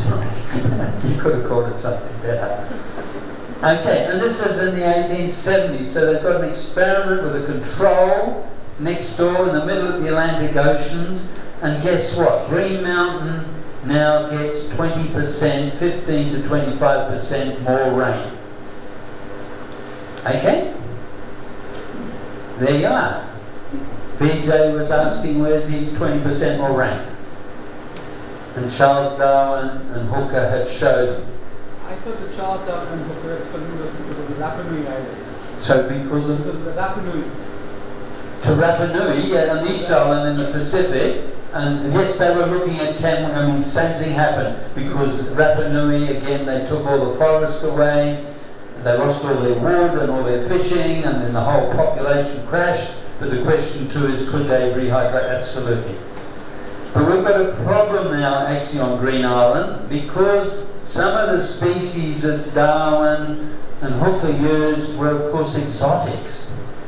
There were plants that were good at regenerating islands in that habitat.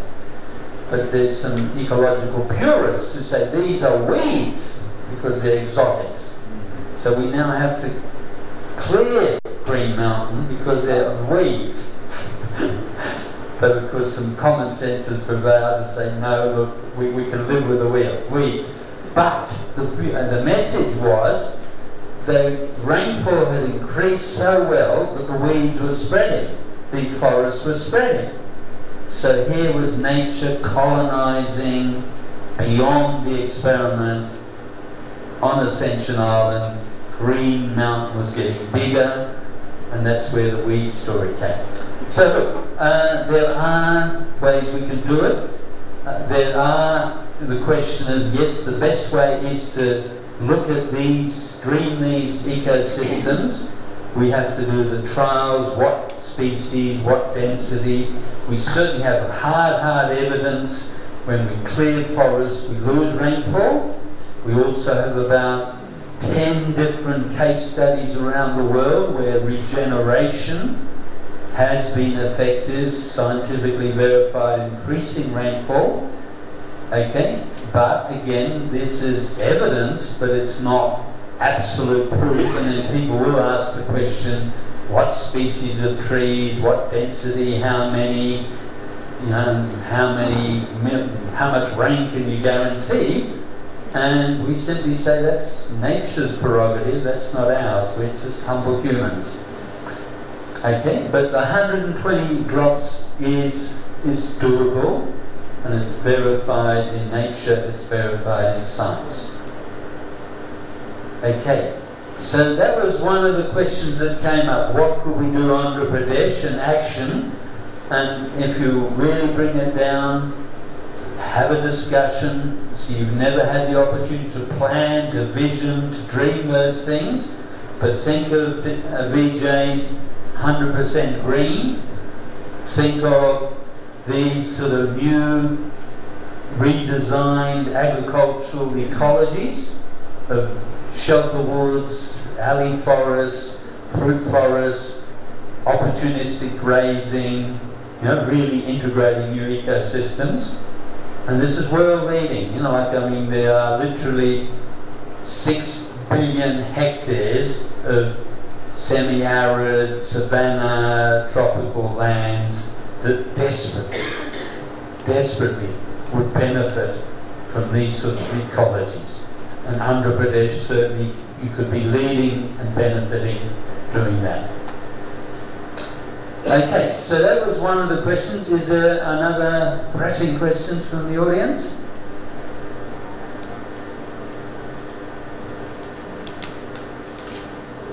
Okay. Well, look, one other thing that came up, which is again very important to talk about, and that was this whole question of nutrition, right? And again, we're going to take out the Green Revolution.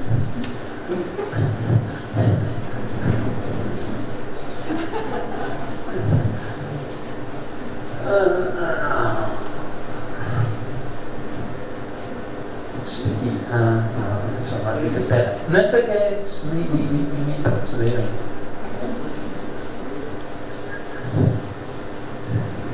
We're depleting nutrients, and that system must crash. And they're absolutely right. If we keep on linearly mining, extracting nutrients, we are mining that soil. Okay, and so the answer is, how can zero budget natural farming work nutritionally if they're not adding nutrients? You see, and they say impossible scientifically, and of course then close their minds to the actual ecology and the innovations. So we don't want them to close their minds. I mean, they don't have to agree with it, but we have to defend and substantiate what we're doing. And we, in a sense, already did that when we had this pedogenesis from 420 million years ago. Because clearly we made the point that, yes, here are all the nutrients. Okay, that's zinc, that's manganese, selenium, phosphorus, right? Here are all the different nutrients. Actually, I should preface, this is very important, I should preface it. There are 96 elements, natural elements on the planet. That's a periodic table. That's what the planet's made up of. And biology uses about 50 of them. Now, about 33 plus we know are essential for our biochemistry in plants and animal terms. And that's very, very important to understand, because everything in life is driven biochemically, through life processes, and it's driven by enzymes. These are the little enzymes that make the thing, make us tick. And those enzymes have to have a mineral nutrient as a cofactor. So hemoglobin, for example, is a protein, we've had an iron mineral molecule at its core. Without the iron, you don't have hemoglobin, and of course you don't have blood, and you don't have oxygen transfer, and you're in trouble, right? And so it goes. Selenium we only need in parts per million, but it's the essential mineral cofactor for perioxidases, and perioxidases kill cancer cells. So if we don't have the right selenium, we don't have perioxidases, and our body can't defend itself against cancer cells. If we have too much selenium, it in itself is toxic. So it's not just the minerals, but it's the minerals in their right form, their right concentration, their right balances, their right ratios, and at the right time. So there's a lot of rights and there's a lot of options for getting it wrong. But let's go into that later, because biology solves all of that for us, no worries at all. But the point is that we need these minerals, and they're there in the rocks, in stardust. Okay? And we've made them available by making the sponge, because we've got now this surface area. It's also very important that as we increase the surface area, there's negative charges on the mineral particles, and they are, in a sense, the basis of our cation exchange capacity. See, all these minerals can come out, be made available, and they are just adsorbed. So there's your manganese and your zinc, just like Velcro sitting on these surfaces. The organic matter is particularly important as a surface because, whereas mineral particles on ratios have 30 negative charges, clays have about 300 negative charges per gram, organic matter has 30,000 negative charges. So organic matter is extremely valuable in holding these negative charges and then massively increasing your cation exchange capacity. So think of this as your reserve bank, right? This is the total nutrient pool. But think of these negative charges, cation exchange capacity, as your credit account. See, this is where you can draw from daily to use. But there's no question, as you remove these nutrients from that soil, you'll replace them with hydrogen ions onto those charges, but basically you can deplete a soil. And we know in agriculture we deplete soils.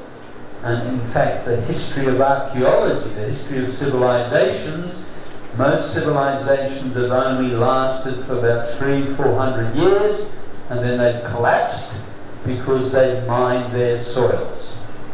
So there's no such thing as de novo new nutrients. They all come from the rocks.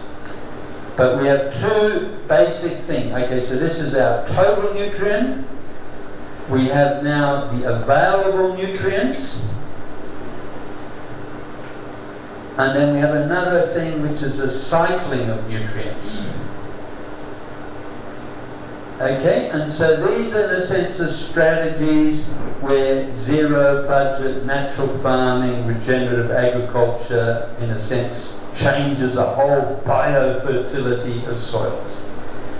Okay, so basically there's just 1,000 units in total of nutrients in the rock.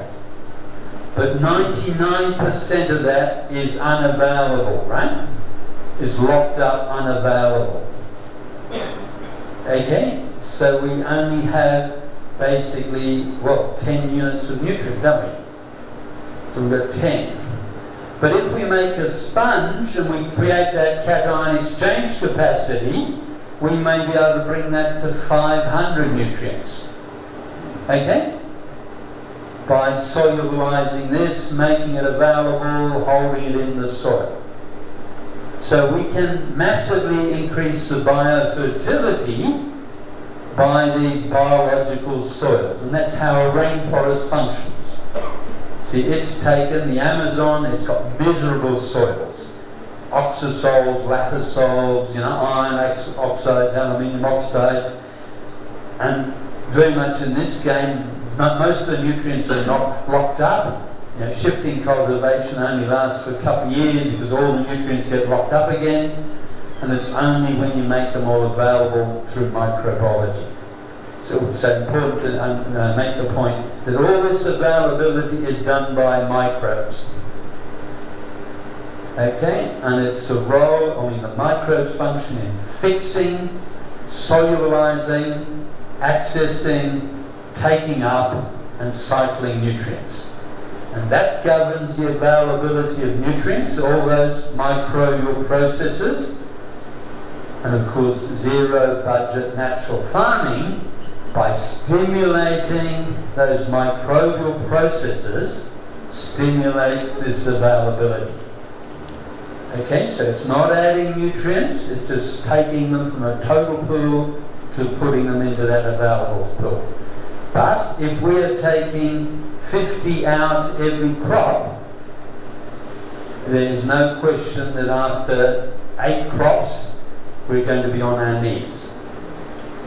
And because of that, we also then have to say, no, we have to cycle those 50 back into that system.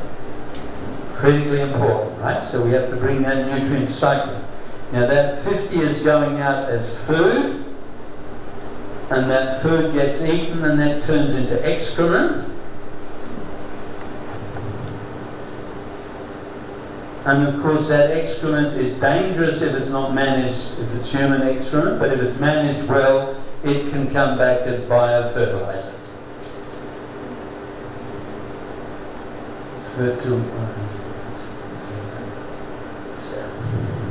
Okay? And so really this is then another big part of zero budget natural farming. Yes, we are taking from that total reserve, making it available, using it, and then building these cycles back into that pool. And so the whole idea is, we can increase the biofertility, we can go from 10 to 500, but we have to sort of be ecologically conscious of the cycling, and yes, we can't just mine that soil. So the chemists, this is all hard chemistry, they don't have any dispute about that. So the real issue is, yes, as long as you've got skilled managers doing that, yes, you can sustain productivity. I was in Nanjing, China, 1984 with Academia Sinica, and yes, I've been working on mycorrhizal fungi and this whole nutrition of tropical savannas in Australia, and I needed to go somewhere where these systems were working, and the Chinese traditionally had kept 500 million people healthy, alive, prosperous for 4,000 years on humic glazed soils, pretty miserable soils, clayey, pluggy, waterlogged, humic glazed soils, because they had managed this zero budget natural farming, nutrient cycling process traditionally very well. Because they had this very good compost and safe excrement cycling process. So it works. Okay, but most civilizations, they've relied either in the Nile on alluvial sediments, more nutrients coming in, or in Dini's case, they've relied on glaciation to grind up a lot of rock, or in the Alps too, in Italy, Walter. You see there you've got fresh raw mineral soils from glaciation, or in Java you've got volcanic soils. So these are soils where nature is adding more nutrients. But really there's very few cultures, China, the Papua New Guinea natives, 10,000 years of sustainable agriculture based on these cycling processes. And that's what zero budget natural farming is perfecting in the same way. So it's not just a linear mining, it's a whole ecology of biofertility. It's also very important because, as we've said over here, these forests in zero budget natural farming, these systems, these mixed cover crop the 100% green is harvesting dust and harvesting nutrients. So you may be bringing in an extra 10 units of nutrient every year into that system from harvesting. But that's in a sense nutrients that your neighbours are losing because they're still in the red, literally. Right, so in a sense this is part of that critical biofertility cycle.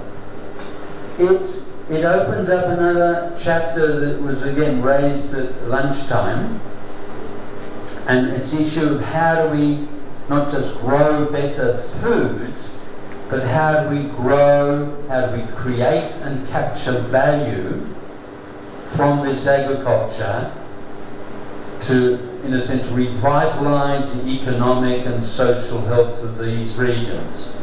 Okay, so how do you actually make higher value capture, more prosperous, take more people out of poverty, and really revitalise economic opportunity? And the answer is you can't do it if you're just growing a raw material commodity that they're giving you 6 cents in the dollar to produce, and in a sense enslaving you to produce for them. Okay, which is in a sense where industrial agriculture's got, because there's a $10 trillion a year global industrial production system, food production system, and the farmers get about 6% of that, right? And of course, if you're stuck in that, yeah, you're going to end up getting mined, which is what it's all about. And so you've got to look at, well, where are my opportunities to create value and to capture value so that you pull your rural communities, you know, basically out of poverty and give opportunity to your children. And it's all about actually what we talked about here, the nutritional integrity of your food. Because that nutritional integrity, those 50 essential minerals, and us being able to get the nutrients that we need for our preventative health is worth everything. Okay? Like, if we're dead or we're sick and we're dead, hey, money's no value to us, is it? So the whole point is, how do we keep ourselves healthy? At the moment, I shouldn't say this, but at the moment we've got a $10 trillion industrial food system, and it generates a $20 trillion global disease industry. Okay, it generates the next economic profit center, the disease industry. You know, the drugs and the pharmacology and treating misery and extracting money for misery. Okay, and you can avoid that by healthy food, by having nutritional integrity in your food and actually growing healthy food in these ways, and then marketing food not just as a commodity, but marketing food as preventative health. And basically, again, 1960 or 20 years earlier, humanity, societies are more than happy to pay 20-25% of their GDP on healthy food that relates to giving themselves health. Okay? What we've done is we've made foods cheaper, cheaper, cheaper in every sense of the word. So now, and you'd have the exact figures, but basically the US may be paying 12% of GDP for its food and another 20% of its GDP for a disease industry and trying to get medical insurance and medical treatment. See, so it may be costing it 32% of GDP, food and disease. And so the business proposition that you have to say, I could double the price of my food, I could double the income I get from my food, because if I can make that healthy food, for 25% of GDP, I can give you quality of life, integrity, health, And you do that through local, zero budget, natural farming approach, because the only way you can be sure that you've got nutritional integrity in your food is that you've got confidence in how it was grown. That you know that that food was grown ecologically on the soil carbon sponge with all this process. So again, it's a very, very important dreaming. Hey, we've wiped out the dreamings. But no, look, it's a very important redesigning what your agriculture wants to look like in the future, because that disease health dividend is absolutely critical. And I would argue, particularly in countries like India, where you can't afford that disease sickness industry. I mean, America can't afford it, no one else in the world can either, and nobody else wants that disease anyway. Any more questions? Two questions. One, I was just looking at this. What we are seeing is through the sponge, to increase the lookability. Yes. So therefore, the quantum of Yes. soil nutrients available is now increased. Yes, I know, absolutely, yep. That is one point. Yep. The second one, that means there is greater area to, so it's not just it's over in 8 years. I mean, Yeah. we are going into a deeper, so I think we should not forget that there is a fairly large amount of supply of nutrients. So this shortage of nutrients to me is a myth. Okay. The second part is a very interesting analysis that in the whole world, weight of the living matter Yes.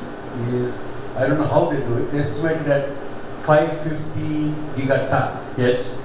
of which 450 gigatons are plants and 100 gigatons are other than plants. Yes.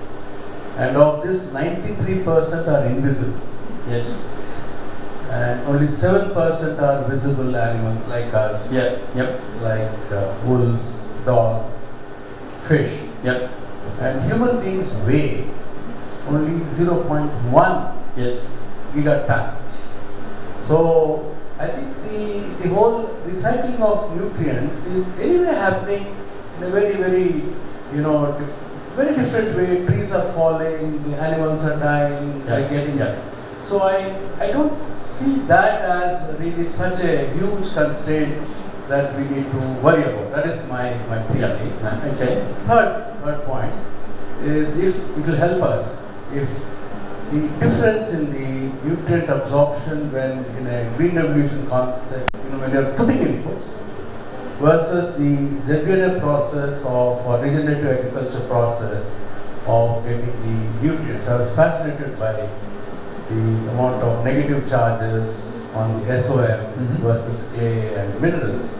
So how does this process, why is this process more efficient in improving the nutritive quality of food versus what in green revolution, what in chemical agriculture is inhibiting the nutrient absorption? Okay. Yes, important questions, and let's go through them and state that as we build the soil carbon, we build the rootability of soils, and instead of 20 centimeters of soil, we were using 2 meters of soil depth. And of course, the volume of minerals that are available increases exponentially, right? So the total pool of nutrients that you can draw on by deeper roots is much, much, much greater. Second point, no nutrients, some helium perhaps, but no nutrients has left this planet over the last 4.4 billion years. So whatever nutrients we use gets used and cycled and picked up by somebody else. So we're not losing nutrients, we're just taking it from this soil into that other system. I suppose what we're looking at here, and Vijay's right, is a very tight agricultural farming box, but ecologically that isn't lost, right? The third point was this business about negative charges, and by increasing the actual cation exchange capacity, by that in itself we're making these healthy soils much more sticky for nutrients, so the risk of losing them is much, much less. And certainly, I mean, we have these cyclic processes, no question, but a good, healthy, as we sort of said in China, 4,000 years, 500 million people continually fed, you can get that system going in perpetuity, because between those combination of factors there's more than enough nutrients going around. I suppose what we've been doing, we've been really making these arguments in defense against the chemical argument, to say, no, here are processes that not totally negate, but sort of neutralize your concerns, but we take your concerns seriously and we have to answer. But BJ, I forgot the fourth question. I said the nutrient absorption Okay. in the chemical agriculture Yeah. versus this kind. Right. No, this is really, really important stuff. And let's go through it. This is really fundamental sort of stuff. Okay.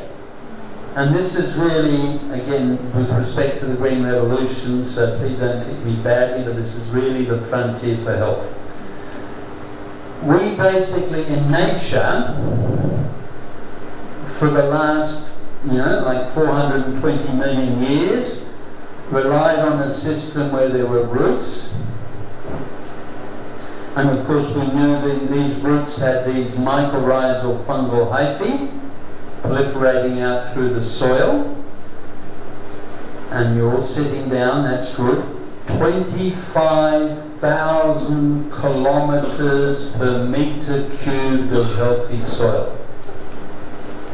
That is the length of fungal hyphae that is proliferating throughout a healthy soil across all these soil particles, massive and thousands of times bigger than the root interface. So when we're talking about nutrition, resilience, productivity is about the soil microbial root interface, we're talking enormous intensity. But let's go a little bit further. Let's look at this fungal hyphae, okay, and it may be sort of 50 microns, 50 millionths of a meter in diameter. It varies from 20 to 50. And it's got basically a phospholipid membrane. And if we then take a microscope of that phospholipid membrane, and now we're down to angstroms, like billionths of a meter, or tenth of a billionth of a meter, you've got lipid, you've got phosphorus, and then you have these things called ion channels, right? And what happens is that the mycorrhizal fungi in this network, they grow over all these soil surfaces, and they're actively absorbing nutrients through these ion channels. Okay, so there's zinc there, and there's magnesium, and there's mercury and cadmium, and they are selectively, intelligently taking what the plant needs and excluding what the plant doesn't need as toxins. So what we have now in nature is an intelligent membrane interface of this dimension, interfacing often a toxic mineral soil environment, and that root and that food and our biochemistry. Okay, so it's a quality control system, okay, through these selective membrane interfaces. We did a lot of research in CSIRO on my work back in '82, And it's really interesting because when we put the same fungi in soils which had low essential nutrients, they would concentrate those essential nutrients, so zinc would go up to 150% of the control. So the fungi were actively hunting and taking out zinc. If we put the same fungus in a high zinc soil, they would regulate that to 80% of control. So they would actually say, no, I have enough, I've switched off. But if we put them, for example, aluminium is another potentially toxic element, Al3+. And when we put them in a soil high in aluminium, they say, no, I don't want that. And they were working at 20 to 30% of the control. So they were excluding these toxins. And of course, this is exactly why you get plants colonizing toxic soils, because with these mycorrhizal quality control interfaces, they can grow in that habitat, but they're not taking up nutrients that are detrimental. They're selectively reinforcing nutrient uptake. When we have industrial agriculture, we do something quite profound, because what we do is we wipe out that whole intelligent quality control system. Okay? And we have simple plant roots. And simple plant roots, there's a root hair, there's a root tip, there's some root hairs, and they are basically taking up nutrients not from the surfaces, they are taking them up from the soil solution. Okay? So they are taking up your soluble nitrates, sulfates, hydrogen phosphates, potassium, sodium, and then of course soluble aluminium, cadmium, and what have you, right? Okay, so they don't take up much zinc and magnesium because, as we know, they're all absorbed onto surfaces. But there's plenty of soluble muck. And especially when we add nitrate, fertilizer, when we add nitrates and sulfates, as our fertilizer bases, right? So these plants are just taking them up, and they're just taking them up through the transpiration pulp, passively. You've killed all the selective intelligent uptake. You are just taking out nutrients from the soil solution as if it was a straw, right? Just as a straw, you're just sort of taking it out from the soil solution as a straw without any quality control system. So now there's no question that if we go into industrial food, it's got nitrate, sulfate, potassium, it'll have all those soluble things, but basically minimal zinc, magnesium, selenium, those 30, 40 other essential nutrients. Our industrial food since the Second World War now has less than 30% of the nutrient concentration as it did pre-Second World War or World War II, and often zero of 30 plus essential micronutrients. Okay? So the food that we are eating is completely changed in its nutritional integrity. Even to get basics of nitrogen, we have to eat 3 times the volume of the mush to try and get the nutrients we want. And of course, associated with this, we can't say it's absolutely causal, but associated with this, we had this exponential increase in diet-induced diseases. Okay, growing at about 6 to 8% per annum. That's a $20 trillion disease industry we talked about. Okay, and that's sort of basically diabetes, it's cancer, it's autoimmune, it's cardiac, it's the allergies, and all of these things are diet related. It's all related to what we put into our face, our mouth, and how our body biochemistry is rejecting and reacting to that. Okay? And it's all grown exponentially since the Second World War. So the epidemiology is quite clear. It's very hard, because the biochemistry is complex, to make an absolute clinical, causal proof.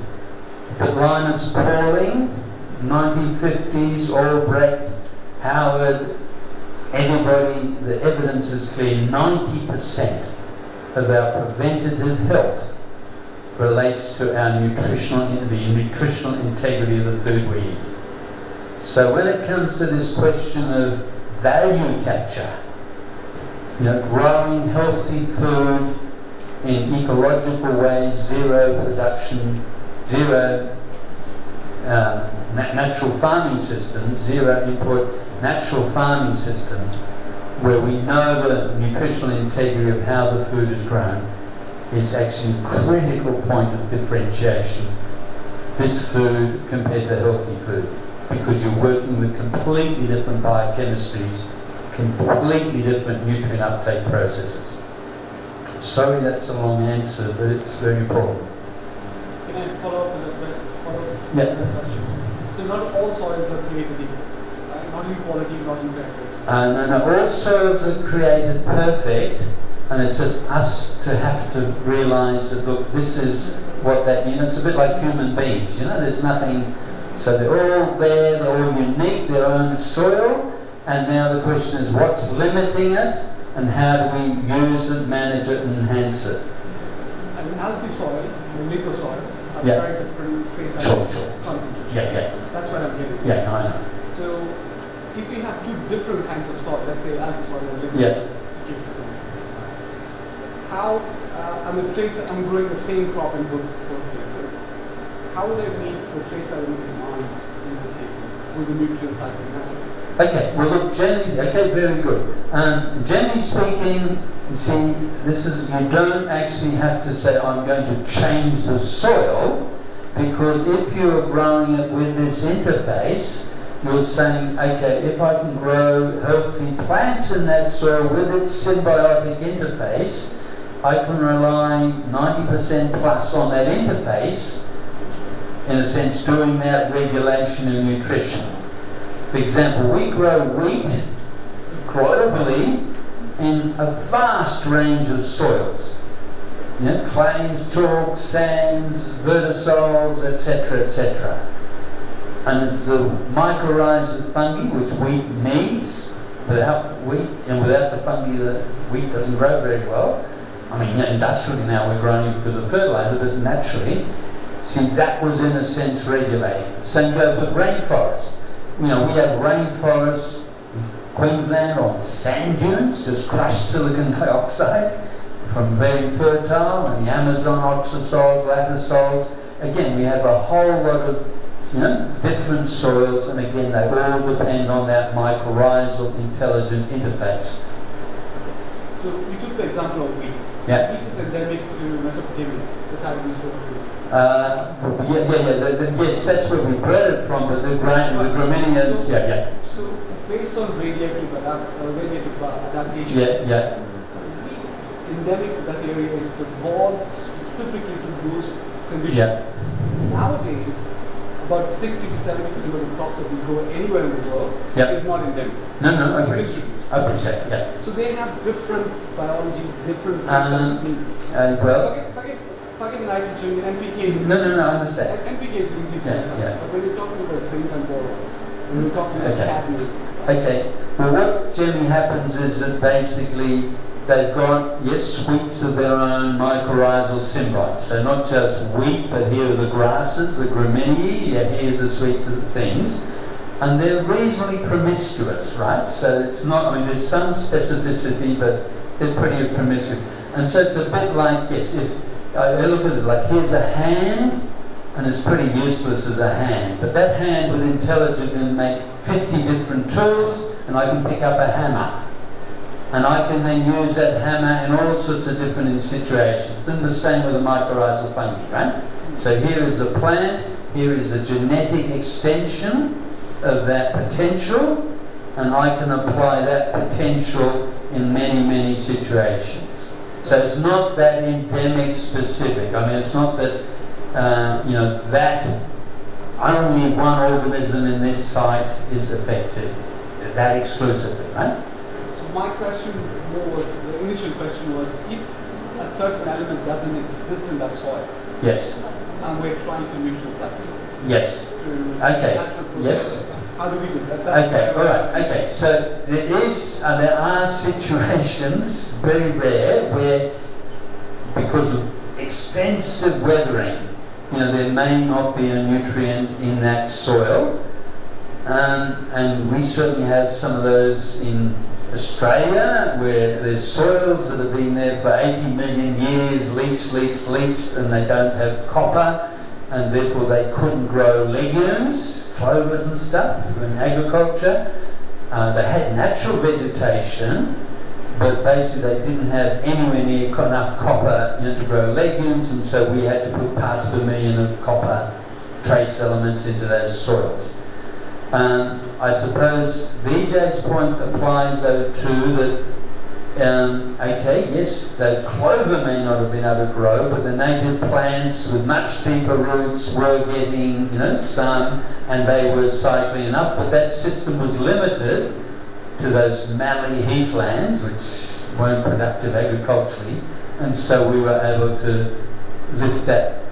But there's no question, you see, Paulie, that yes, nutrients are needed. We're not creating de novo nutrients, but if you look at the total ecology, it's relatively or quite rare where soil volume, nutrient uptake, nutrient cycling, cation exchange, all those biological processes nature uses hasn't actually enabled that soil to have fertility.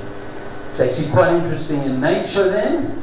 If we go back 10,000 years ago, pollen analysis and what have you, there were natural, healthy biosystems basically everywhere on the planet.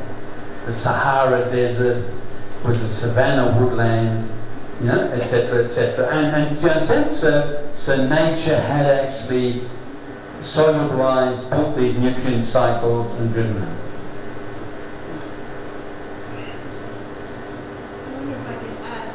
Yeah. Thanks.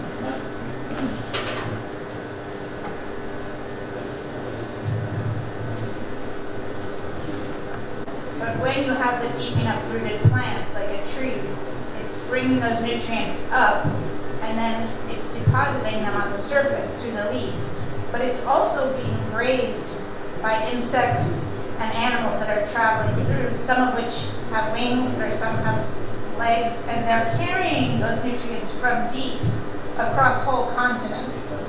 And then we also have winds that can blow some of that from the surface across the ocean. So the ability for these nutrients to travel from one place to another, when you have biodiversity, changes dramatically. And I think that's what we're kind of getting to at the end here. And I wanted to kind of pick up here with the ABCD, because this burn oxidize is in the unhealthy system. But in a healthy system, we also have a B. And that B is breathing. Okay, breathing is also oxidizing and burning. We're burning calories, and that carbon comes back out through our breath. So the B here is biodiverse plants and animals, and the hint here is this guy right here, that are breathing and creating, cycling that carbon right within the system and across the system. And the beauty of this is that the carbon is not going up to create a greenhouse effect. The carbon is cycling right at the surface, right under the plant leaves. So why are the plant stomata that take in the CO2 on the bottom of the leaves? Because all of that CO2 is coming from within the plant canopy, because that's where we all live, right? So that the microbes under the soil are breathing, the worms, the animals that are running, people, that's all happening there. So feed actually is an important part of this. It's biodiversity breathing. And then as that is, all of that life is grazing and eating, it's carrying those nutrients that Polly was worrying about from one place to another. But when you have a continent that has been completely degraded and you no longer have that biodiversity because of monoculture, because of how it's been managed, then you don't have this. So then you have the actual more the burning and oxidizing, which is the true burning. One other thing about burning, though, that's very interesting is that when we actually burn plant material, that fire, that heat, is the sunlight coming back out. It is photosynthesis in reverse. So which are we doing? Are we creating? And I mean, it's amazing, right? It's incredible, and it's literally true. I mean, the oxygen goes in instead of out. Right? The plant, the oxygen is coming out. Burning is going in. You need oxygen for the fire. The carbon is going out in the fire. It's coming in photosynthesis. In photosynthesis, the heat is going in, and the fire is coming out. Fire is a desert system. Fire is a desert system. So, burning, okay, is accidental, but it can't be analyzed like so. Yeah, I mean, fire. As humans, we rely on fire for cooking, for eating, for staying warm. Yeah. But we also rely on our digestive fire. So that's why the breathing, literally, that is another form of fire. Is our metabolism using up the food that has been photosynthesized. So this bee is actually a very rich possibilities here of how are we doing that?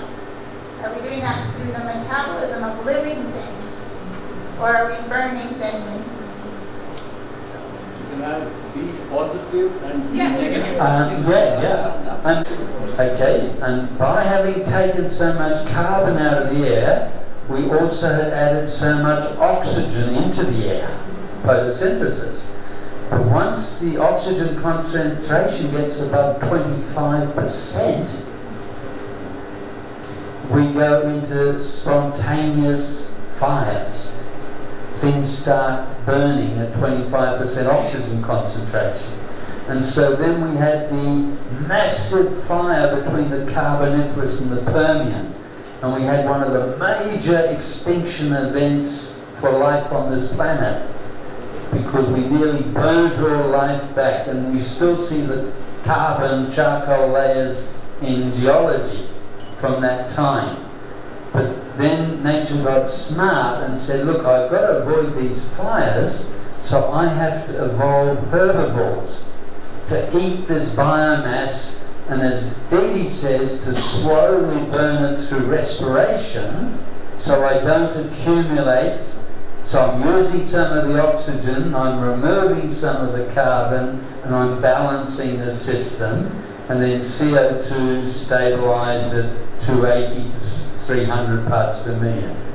So it's what Dee says is absolutely important.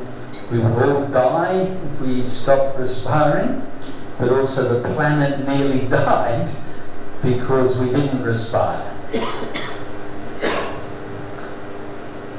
Right. Any more questions? Yes, please. You've got a microphone? Yeah. Oh, here we go. Yeah. I want to know more about how the deserts have formed. Like, the desert. was there a natural phenomenon, or how it is? Like, if you take the Thar desert or Sahara desert, Yes. if like because they formed out of some differences in the climatic regions, or how they were formed without human interventions. Yes, okay, no, definitely. How the deserts form. And okay, and it's exactly the same sequence of processes. We've more or less seen that here, isn't it? That basically here is the sponge able to hold water, but as we basically break this down, as we oxidize it, as we basically oxidize it too rapidly, then we lose that water holding capacity of the soil and it gets drier and drier and drier. Okay, and that's in a sense when you look at Rajasthan. See, again, 4,000 years ago there was a very productive pre-Indus civilization in Rajasthan. And they basically, again, had good soils, savannas and what have you, but as they oxidized that soil, then they lost the water holding capacity in that soil, it got drier, and of course immediately what happens as it gets drier, you end up having wildfires. Now all around the world, in Australia, California, Portugal, Canada, Siberia, Greece, we're ending up with extreme wildfires. And they again just taking all the biosystems and carbon back to CO2, leaving behind mineral deserts. Jehne had the photograph from South Africa, overgrazing, right? If we overgraze, we're just taking out all the plants, so then we don't have, okay, we've burnt all this, but now we're basically not even allowing we're not even allowing plants to grow, because everything that tries to grow is overheat. The Middle East is all turned to desert. Again, Qatar, Saudi Arabia, they were all again arid savannas 150 years ago. And again, just continually overgraze, and no plants come up, carbon drops. And then of course, exactly what we said here, when we have red land surfaces, we basically create massive heat re-radiation. We create these high pressure heat domes, Rajasthan, no more monsoon, no more cool moist air can flow in, and desert compounds desert, right? It just accelerates very rapidly.